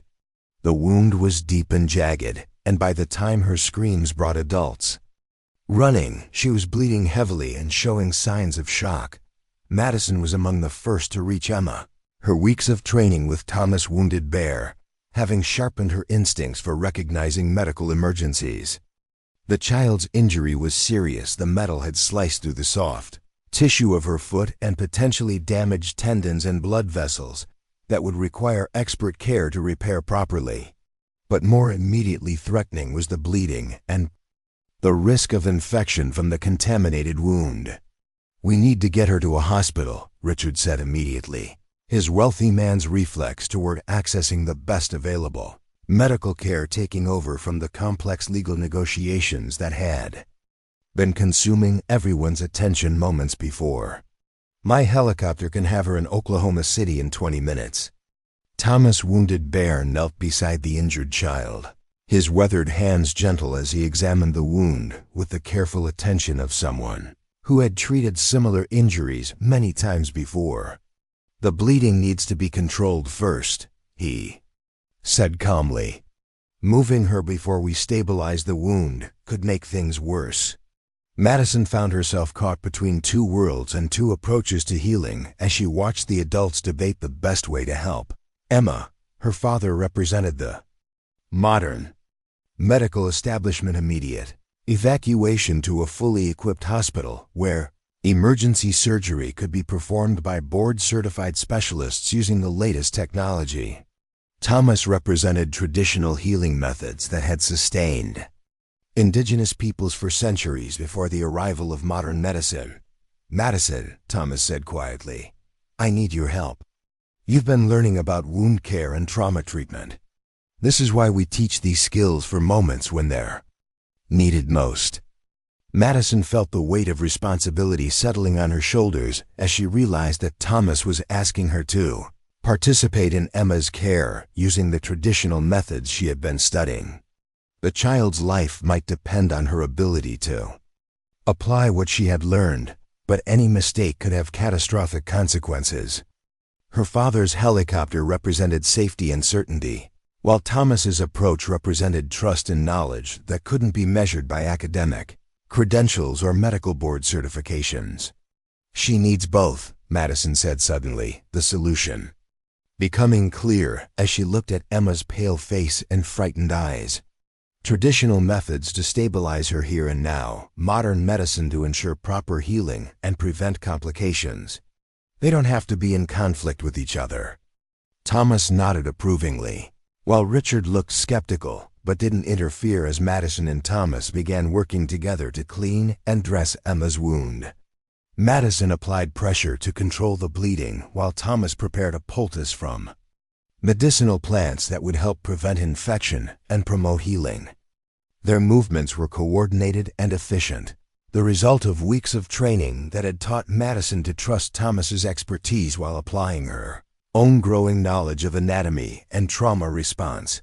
Agent Wells watched the impromptu medical procedure with professional interest, noting how Madison's training had prepared her to function effectively in an emergency situation. "She's had real medical training," the FBI agent observed to Sheriff Morrison. "This isn't just playing around with folk remedies." As Madison and Thomas worked to stabilize Emma's condition, the child's parents arrived and faced the same choice that had been presented to the adults: trust in traditional healing methods, or immediate evacuation to modern medical facilities. But instead of seeing these as mutually exclusive options, they chose to follow Madison's example of combining both approaches. "We'll let the healers do what they need to do here," Emma's mother said, her voice steady despite her obvious fear for her daughter's welfare. "Then we'll take her to the hospital to make sure everything is properly cared for." The decision created an opportunity for collaboration rather than conflict between the two medical paradigms. Madison continued to assist Thomas with the traditional wound care while her father coordinated with the hospital to ensure that the best possible surgical team would be waiting when Emma arrived. The helicopter that had been a symbol of his power and influence became a tool for saving the child's life rather than enforcing his will. Within 30 minutes, Emma's bleeding was controlled, her wound was cleaned and dressed, and she was stable. Enough for transport to the hospital. The traditional healing methods had successfully managed the immediate crisis, while modern medicine would handle the long-term care and recovery. Madison had helped save a child's life by combining knowledge from both worlds, proving that healing could transcend cultural boundaries when the focus remained on the patient's welfare rather than ideological purity. As Emma was loaded into the helicopter for transport to Oklahoma City, her parents expressed their gratitude to both Thomas and Madison for their quick thinking and effective care. But more significantly, Richard Sterling found himself witnessing firsthand the practical value of the traditional knowledge his daughter had been acquiring during her time with the Creek community. "She knew what to do," Richard said quietly to Agent Wells as they watched the helicopter disappear toward the city. "She recognized the severity of the injury, she knew how to control the bleeding, and she knew how to work with the traditional healer to stabilize the patient. That's not amateur hour, that's real medical training." Agent Wells nodded, making notes in her report that would document Madison's competence and the educational value of her apprenticeship with Thomas Wounded Bear.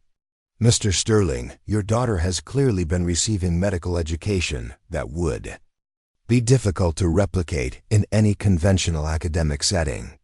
The combination of traditional healing knowledge and modern medical understanding she's developing could be extremely valuable."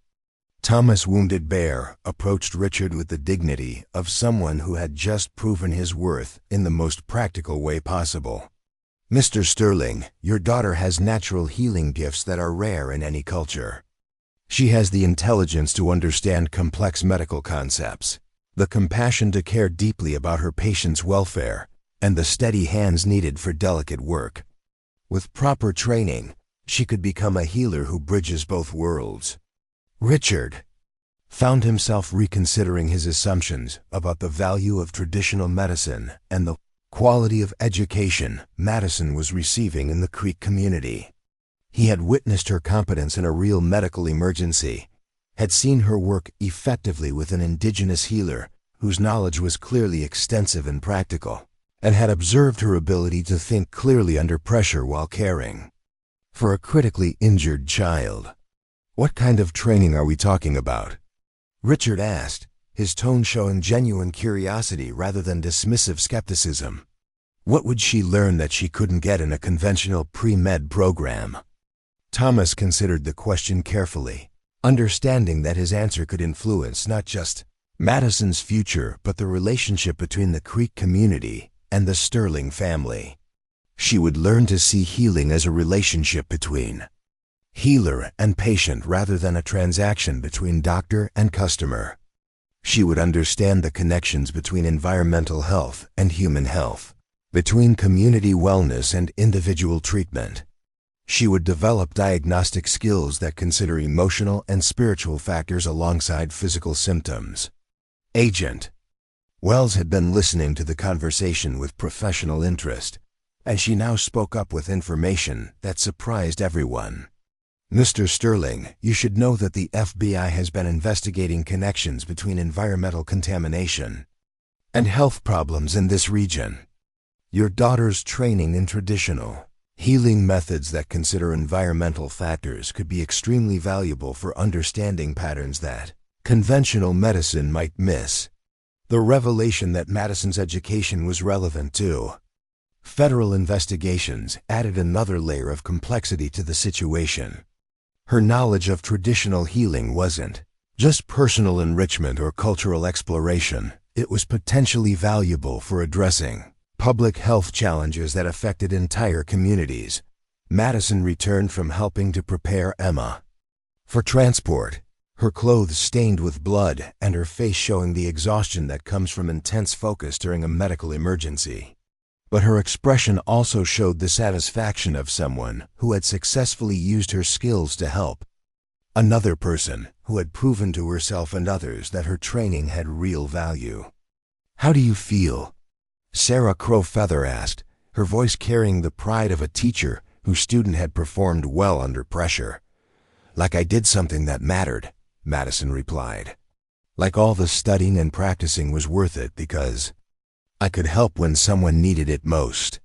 Richard watched his daughter's face as she spoke, seeing a confidence and sense of purpose that had been absent during her years of privileged education at the Sterling mansion. The traditional healing training had given her something that money couldn't buy, the knowledge that she possessed skills that could make a real difference in other people's lives. As the sun began to set over the Creek community and the immediate crisis of Emma's injury had been resolved, the various parties found themselves in a very different situation than they had faced that morning. The legal standoff between federal agents, local authorities, and family disputes had been overshadowed by a practical demonstration of the value of indigenous knowledge and the competence of a young woman who had chosen to learn from teachers her father had initially dismissed. "Agent Wells," Richard said finally, his voice showing the strain of a man whose fundamental assumptions about the world were being challenged. "What happens now? Where do we go from here?"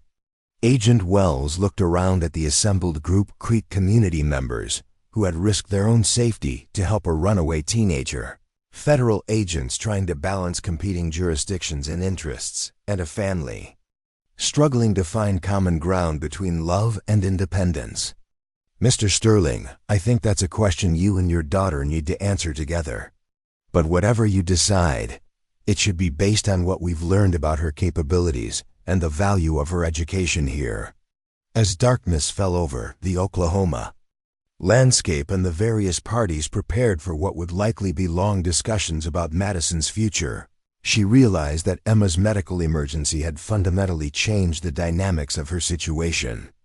She was no longer just a rebellious teenager seeking independence from her father's control. She was a young healer who had proven her competence in a life-or-death situation, whose training had real value, and whose future choices would affect not just her own life, but the relationship between different approaches to healing and community welfare.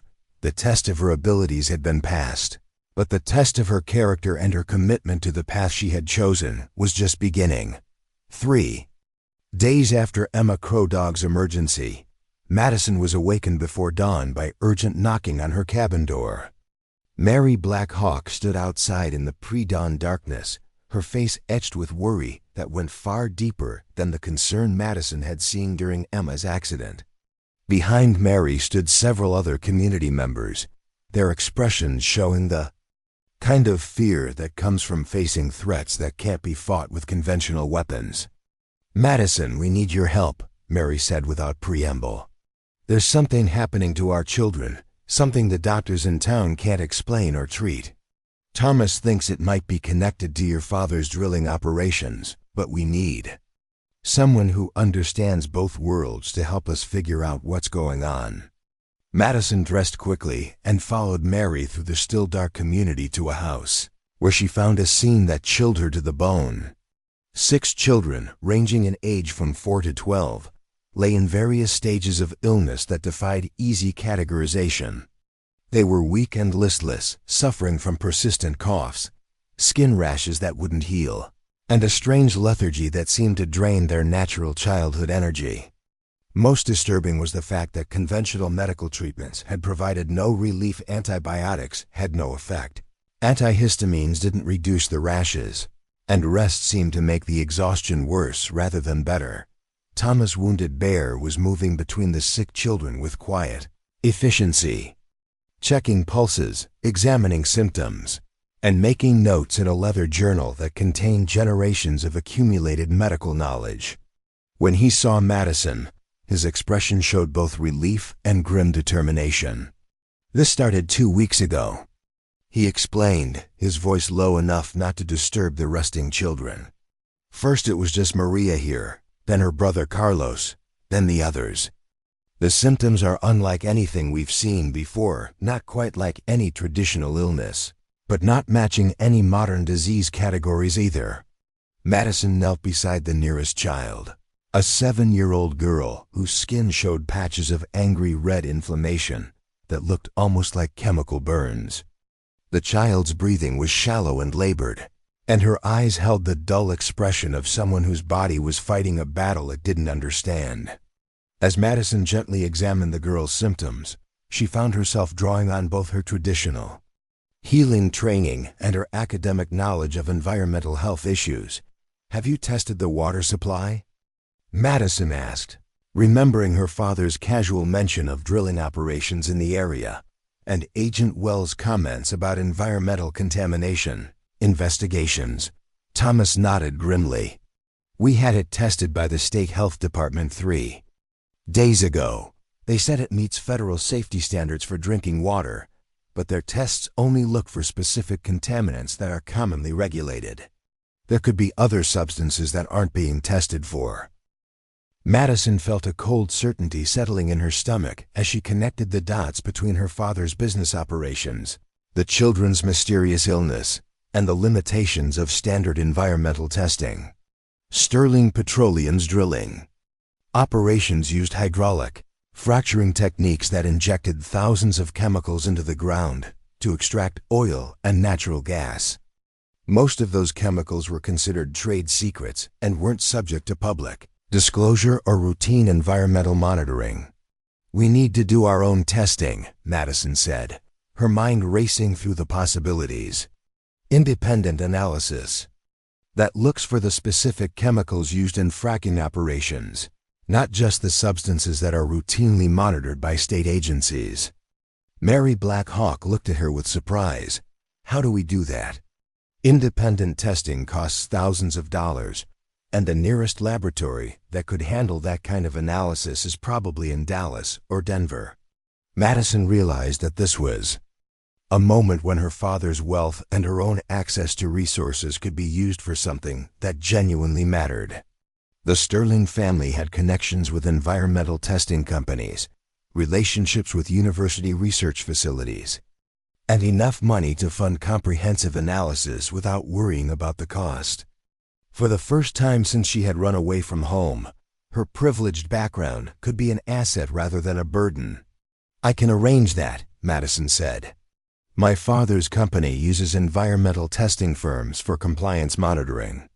I know how to contact laboratories that can do chemical analysis, and I know how to pay for it without going through official channels that might be compromised by corporate influence." As Madison began organizing the water and soil testing that would be needed to identify the source of the children's illness, she found herself thinking about the conversation she would need to have with her father. Richard Sterling's drilling operations were potentially poisoning Creek children, and she was about to prove it using resources and connections that came from being his daughter. The irony was not lost on her. She would be using her inheritance to expose her father's business practices. But first, she needed to coordinate immediate care for the sick children using the traditional healing methods that Thomas had been teaching her. The conventional medical system had failed these children, dismissing their symptoms as stress-related or psychosomatic when antibiotics and standard treatments proved ineffective. Traditional Creek healing offered alternative approaches that considered environmental factors and systemic poisoning in ways that modern medicine often overlooked. Working alongside Thomas, Madison prepared herbal treatments designed to support the children's natural detoxification processes and strengthen their immune systems while their bodies fought off whatever was making them sick. She brewed teas from plants that had been used for centuries to treat poisoning from environmental contaminants, mixed poultices that could draw toxins through the skin, and prepared nutritional supplements that would help repair cellular damage. Work was exhausting and heartbreaking. These were children who should have been playing and learning and growing, instead lying weak and sick because someone else's profit motive had contaminated their environment. Madison found herself thinking about her own childhood, protected by wealth and privilege from the environmental consequences of her family's business practices. While Creek children suffered the effects of decisions made in boardrooms, they would never see Dot as word spread through the community about the children's illness and Madison's efforts to identify its cause. She found herself at the center of a crisis that went far beyond her personal struggle for independence. The Creek community was facing a public health emergency that threatened their most vulnerable members, and the resources needed to address It effectively required connections and funding that only someone with her background could provide.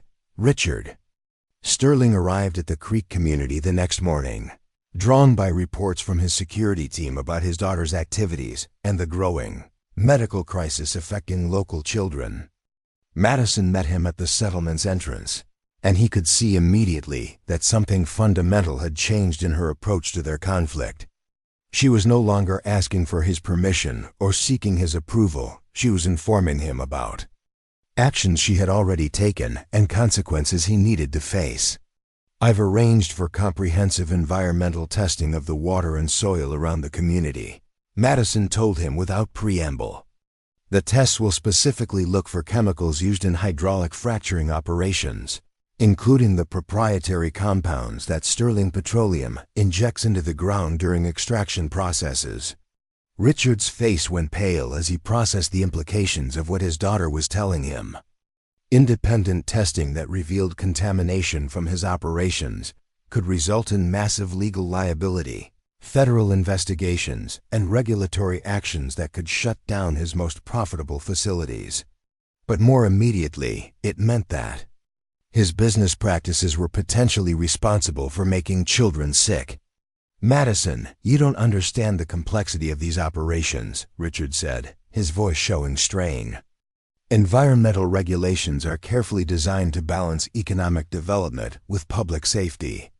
We follow all applicable laws and safety standards." "The children are still sick," Madison replied flatly.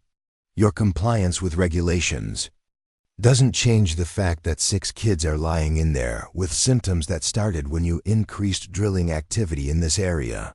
Thomas thinks they're showing signs of chemical poisoning, and I think he's right." Thomas Wounded Bear emerged from the house where the sick children were being cared for, his expression grave as he approached father and daughter. "Mr. Sterling, I need to speak with you about what we're seeing here. These children have symptoms consistent with exposure to industrial chemicals, specifically the kinds of compounds used in petroleum extraction processes." Richard found himself facing the same choice that had confronted him throughout his daughter's time with the Creek community. He could deny responsibility and rely on legal protections, or he could acknowledge the moral implications of his business practices and take action to address the harm they might have caused. "What do you need from me?"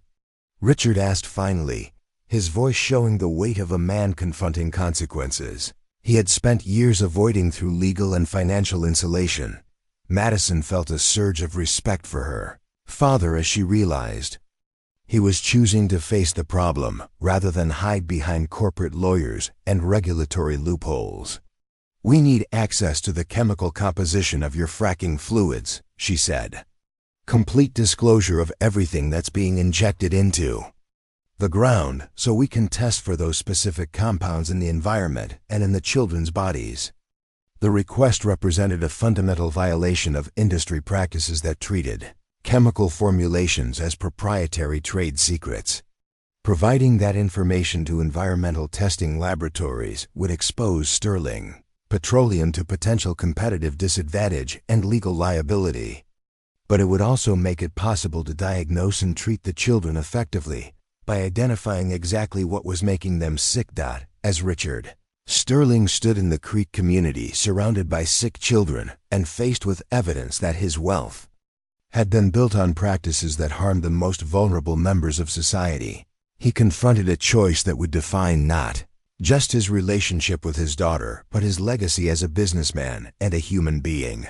Madison watched her father's face as he processed the moral complexity of the situation, understanding that this moment would determine whether the healing journey she had begun in the Creek community could extend to the deepest wounds in her own family and the broader community that had been affected by her family's business practices. The test of her healing abilities had evolved from treating individual patients to addressing systemic problems that connected environmental justice, corporate responsibility, and the health of communities that had been marginalized by the very systems that had created her family's wealth and privilege. The environmental testing results arrived on a Tuesday morning that would forever divide Madison's life into before and after.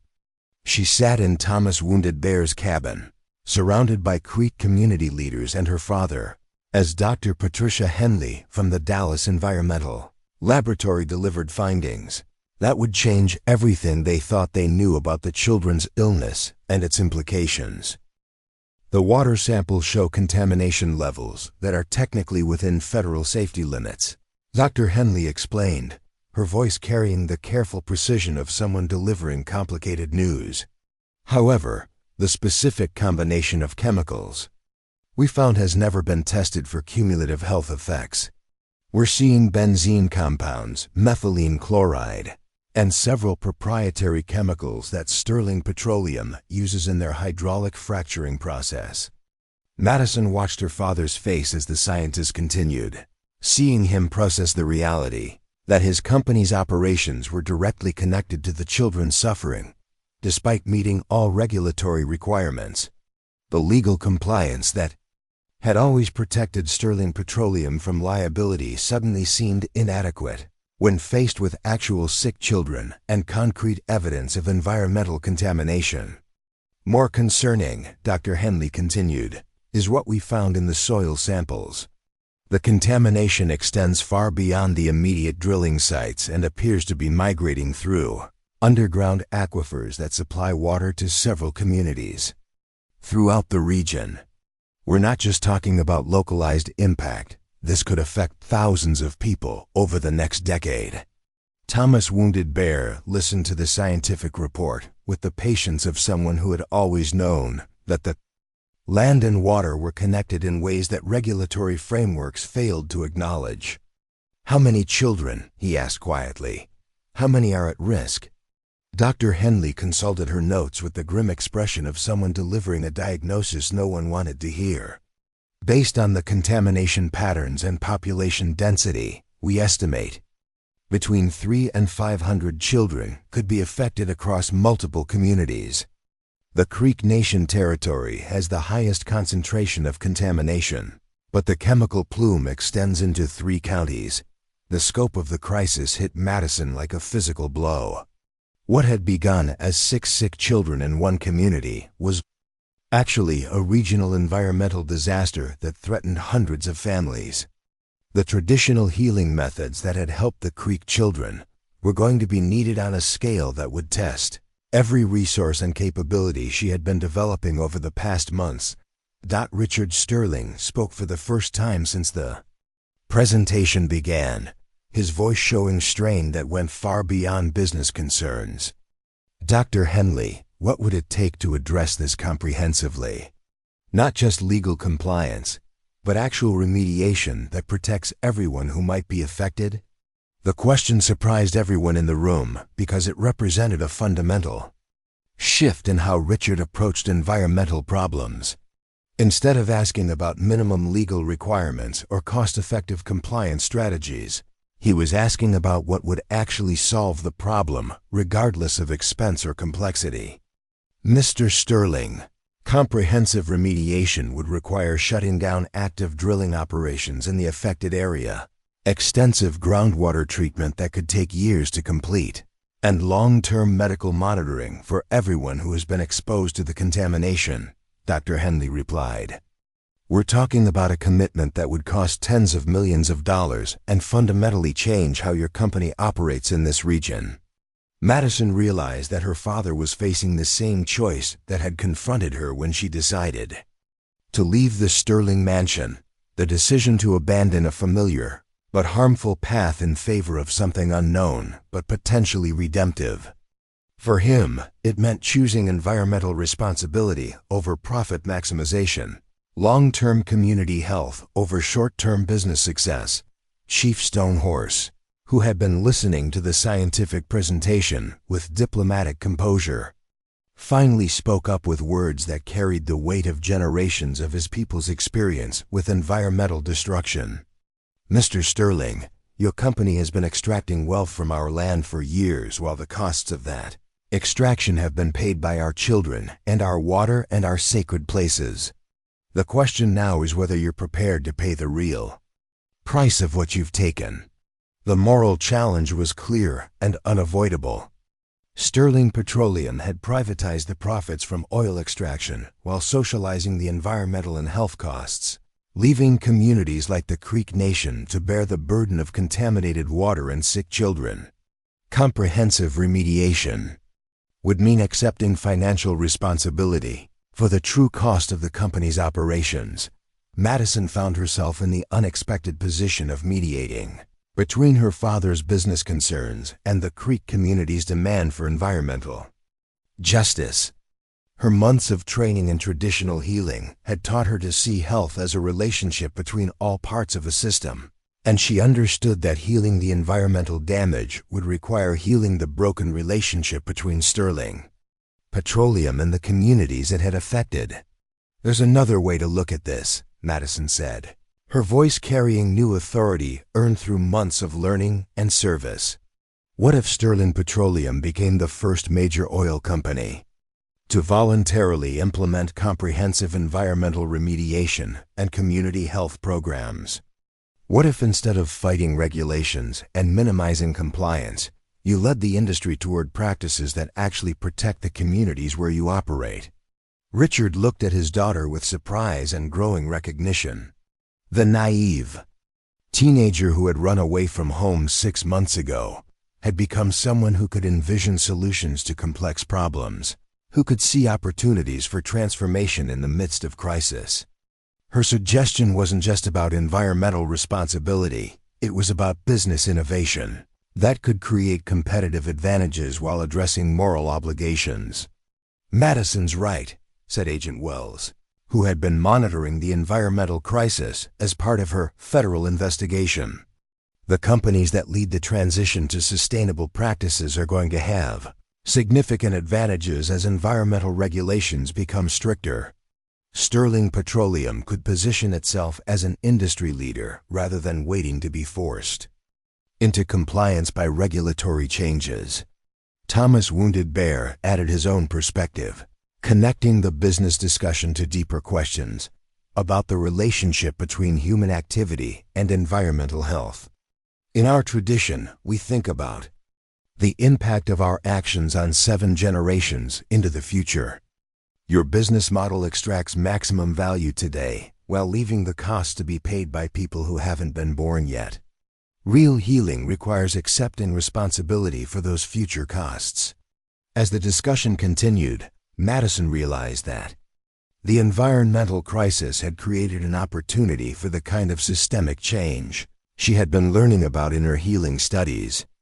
Individual treatment of sick children was important, but addressing the root causes of their illness required transforming the business practices that had created the contamination in the first place. "I want to propose something," Madison said, her voice showing the confidence she had developed through months of successfully helping others. "What if we create a new model for how oil companies operate in indigenous communities? Sterling Petroleum could fund comprehensive health and environmental, share profits with affected communities, and give local people real decision-making power about drilling activities on their traditional lands." The proposal was radical by industry standards but aligned with indigenous concepts of environmental stewardship and community self-determination. It would mean giving up the extractive approach that had built the Sterling family fortune in favor of a partnership model that shared both benefits and risks with the people most affected by drilling operations. Richard Sterling found himself contemplating a fundamental transformation of his business philosophy and his family's legacy. The wealth that had protected Madison from environmental consequences throughout her childhood had been built on practices that made other people's children sick. The choice he faced was whether to continue that pattern or use his resources to create something better.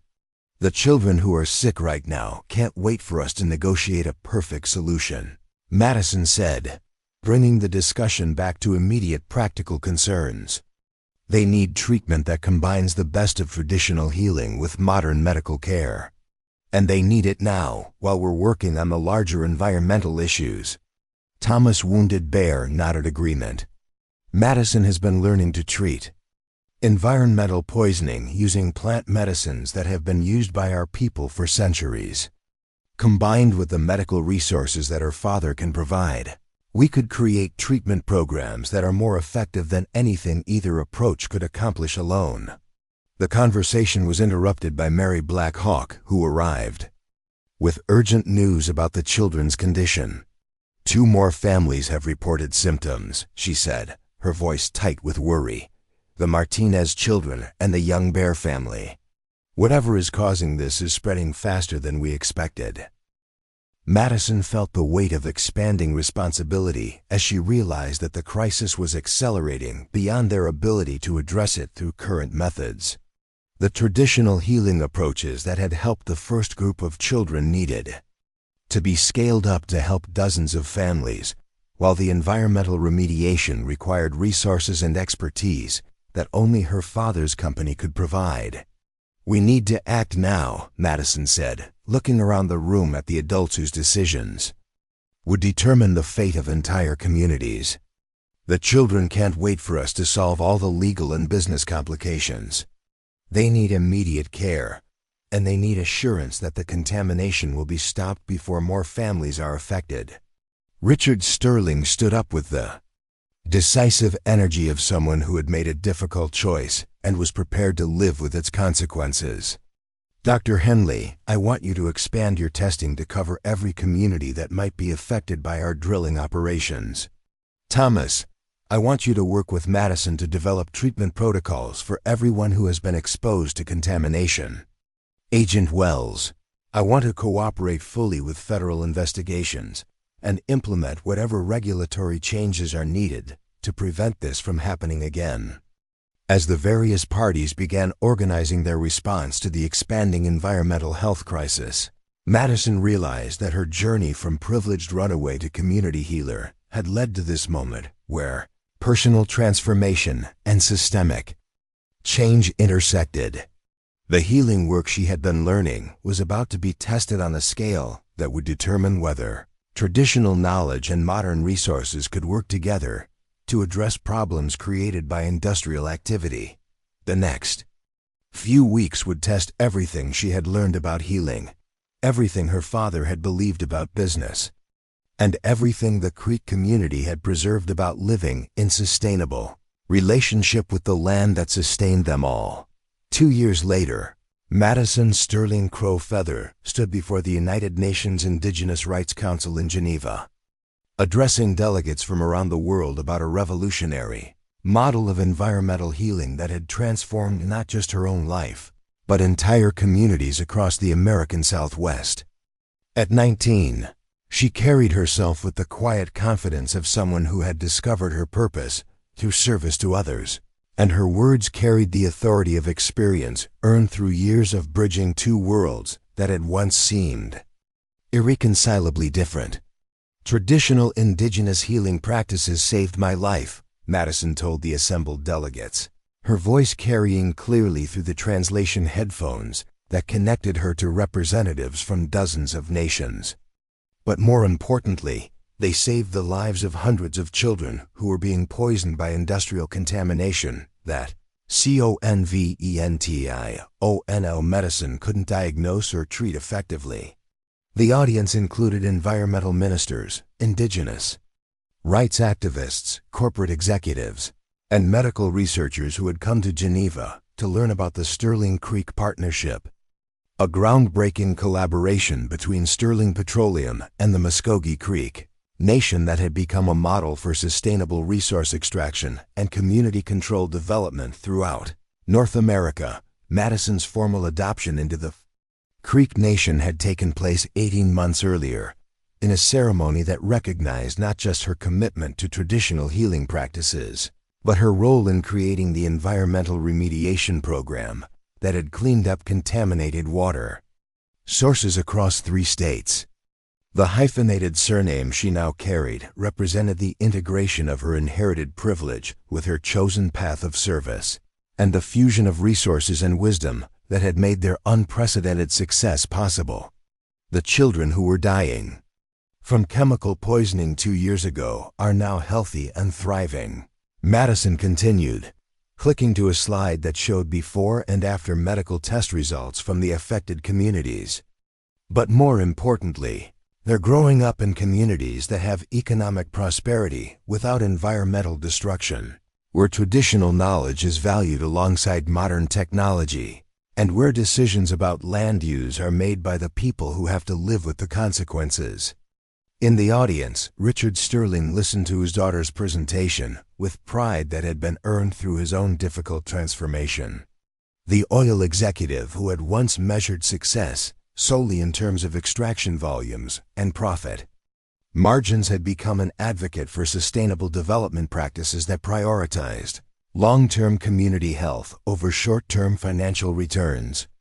The transition had been costly. Sterling Petroleum's stock price had dropped 30% during the first year of implementing comprehensive environmental safeguards, but it had also positioned the company as an industry leader in sustainable resource development. The key insight, Madison explained to the delegates, was understanding that environmental healing and community healing are the same process. You can't clean up contaminated water without addressing the social and economic systems that created the contamination in the first place. You can't treat sick children without transforming the relationships between corporations and communities that allowed them to get sick. The Sterling Creek Partnership had evolved far beyond environmental remediation into something unprecedented in the extractive industries, a profit-sharing agreement that gave the Creek Nation 50% ownership in all drilling operations on their traditional territory, along with veto power over any activities that might threaten environmental or cultural resources. The arrangement had been criticized by other oil companies as economically unsustainable, but Sterling Petroleum's productivity and profitability had actually increased under the new model. Thomas Wounded Bear, now serving as director of traditional medicine at the Sterling Environmental Health Institute, had traveled to Geneva to support Madison's presentation. At 81, he moved more slowly than he had when she first met him, but his eyes still held the sharp intelligence that had recognized her healing gifts before she understood them herself.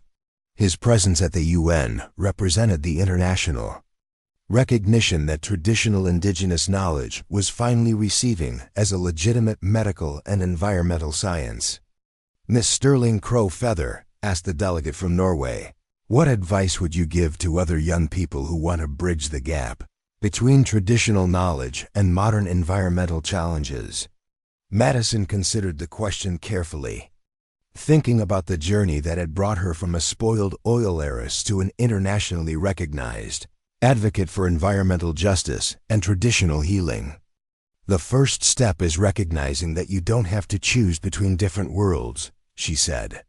"The resources and opportunities that come from privilege can be used to amplify indigenous wisdom and traditional knowledge. The key is learning to see yourself as a bridge rather than a convert." The metaphor of bridging had become central to Madison's understanding of her role and the work of the Sterling Creek Partnership. Rather than abandoning her privileged background or completely assimilating into Creek culture, she had learned to function as a translator between worlds, using her access to corporate resources and mainstream institutions to create space for traditional knowledge to be heard and implemented on a larger scale. After her presentation, Madison joined her father and Thomas for a private meeting with delegates from several African nations who were interested in applying similar models to resolve conflicts between extractive industries and indigenous communities in their own countries. The conversation was conducted in the careful diplomatic language of international relations, but Madison could see the genuine hope in the delegates' faces as they described environmental and social challenges that seemed impossibly complex, but might be addressable through partnership models similar to what had worked in Oklahoma. The key factor, Richard explained to the African delegates, was accepting that short-term profits are not worth long-term community relationships. When we shifted from seeing the Creek Nation as an obstacle to our operations to seeing them as essential partners in sustainable development, both our environmental impact and our profitability improved. The business case for the Sterling Creek Partnership had been proven through 2 years of operational data, that showed higher productivity, lower regulatory compliance costs, and significantly reduced legal expenses compared to traditional extractive operations. More importantly, the partnership had created economic opportunities in Creek communities that had previously been dependent on federal assistance and external investment, while preserving cultural traditions and environmental resources that had been threatened for generations. Thomas Wounded Bear addressed the question of scalability that several delegates had raised. Traditional knowledge systems exist in every indigenous community around the world, he said with the patient authority of someone who had spent decades preserving and teaching ancient wisdom. The challenge is not whether these systems work. They have sustained communities for thousands of years. The challenge is creating space for them to function alongside modern institutions and technologies. As the Geneva meetings concluded and the various delegations prepared to return to their home countries, Madison reflected on how far she had traveled from the 17-year-old girl who had run away from her father's mansion with nothing but a backpack and naive dreams about finding herself in the wilderness. The transformation had required not just personal courage, but the willingness of an entire community to invest in her potential, and the gradual awakening of her father's conscience to the moral implications of his business practices. The flight back to Oklahoma gave Madison time to review the proposals and partnership opportunities that had emerged from the UN meetings. Delegations from 12 countries had expressed interest in implementing similar models in their own territories, and several major corporations had inquired about adopting Sterling Petroleum's environmental and community partnership protocols. The work that had begun with treating 6 sick children in a Creek community was expanding into a global movement toward sustainable development practices that honored both indigenous rights and economic necessities. Landing in Oklahoma City, Madison felt the familiar sense of homecoming that had surprised her with its intensity when she first returned from Geneva the previous year. The landscape that had once represented confinement and boredom now felt like the foundation of everything meaningful in her life. The rolling hills and endless skies held the community she served, the people who had taught her the most important lessons of her life, and the work that gave her existence purpose beyond anything she had imagined during her privileged childhood. Sterling Ranch had been transformed as dramatically as everything else in her life. The main house still stood on its hill overlooking the property, but it now served as the administrative headquarters for the Sterling Environmental Health Institute, with research laboratories, community meeting spaces, and residential facilities for visiting scholars and medical professionals who came from around the world to study the integration of traditional and modern healing practices. Madison's own living quarters were modest by Sterling family standards. Small cabin she had built with her own hands using traditional Creek construction techniques, located near the original settlement where she had first been welcomed by Sarah Crow, Feather, and the community that had saved her life. The cabin was simply furnished but rich with the accumulated materials of her work.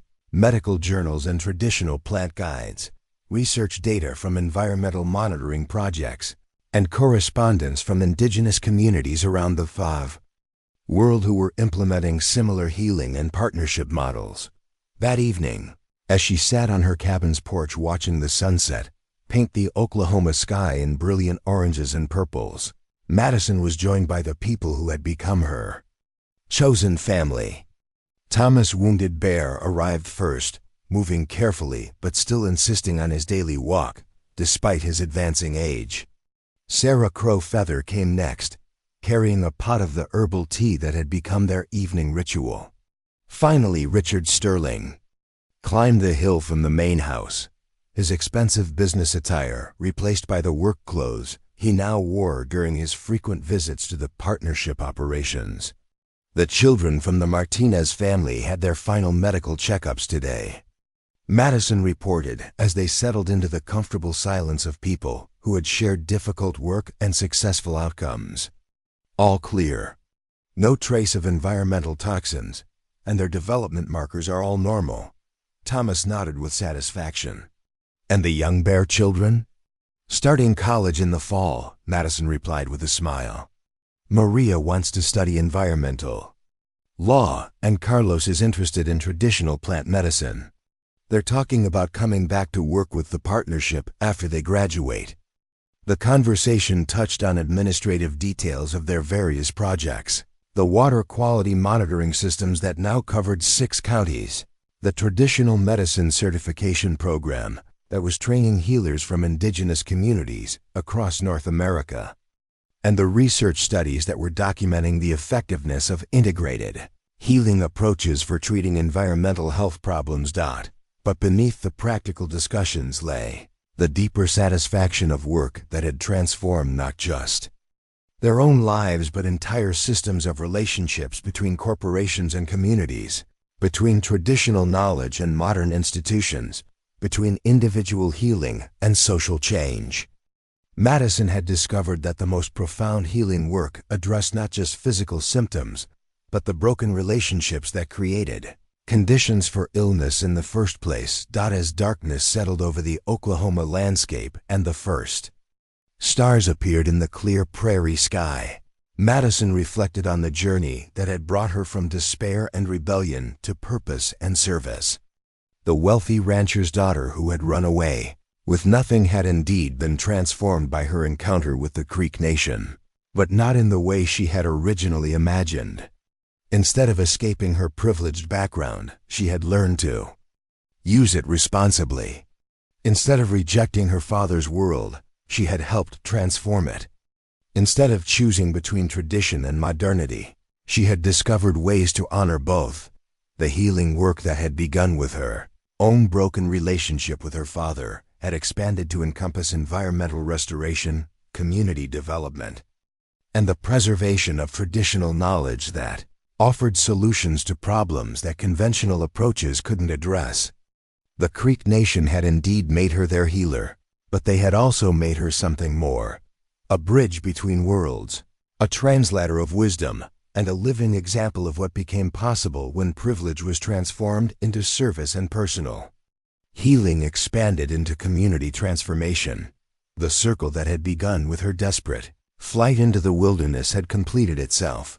But it was not an ending, it was a beginning of work that would continue for generations, carried forward by the children who were growing up healthy in communities that had learned to balance prosperity with sustainability, tradition with innovation, and individual success with collective well-being. In the quiet of the Oklahoma night, surrounded by the people who had taught her the most important lessons of her life, Madison Sterling Crow Feather understood that she had found what she had been searching for when she ran away from her father's mansion.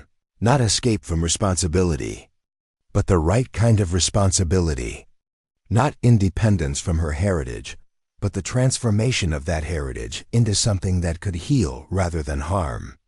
Not rejection of her father's world, but the evolution of that world into something worthy of the love and trust that connected them all. Up next, you've got 2 more standout stories right on your screen. If this one hit the mark, you won't want to pass these up. Just click and check them out. And don't forget to like, subscribe, and turn on the notification bell so you don't miss any upload from us.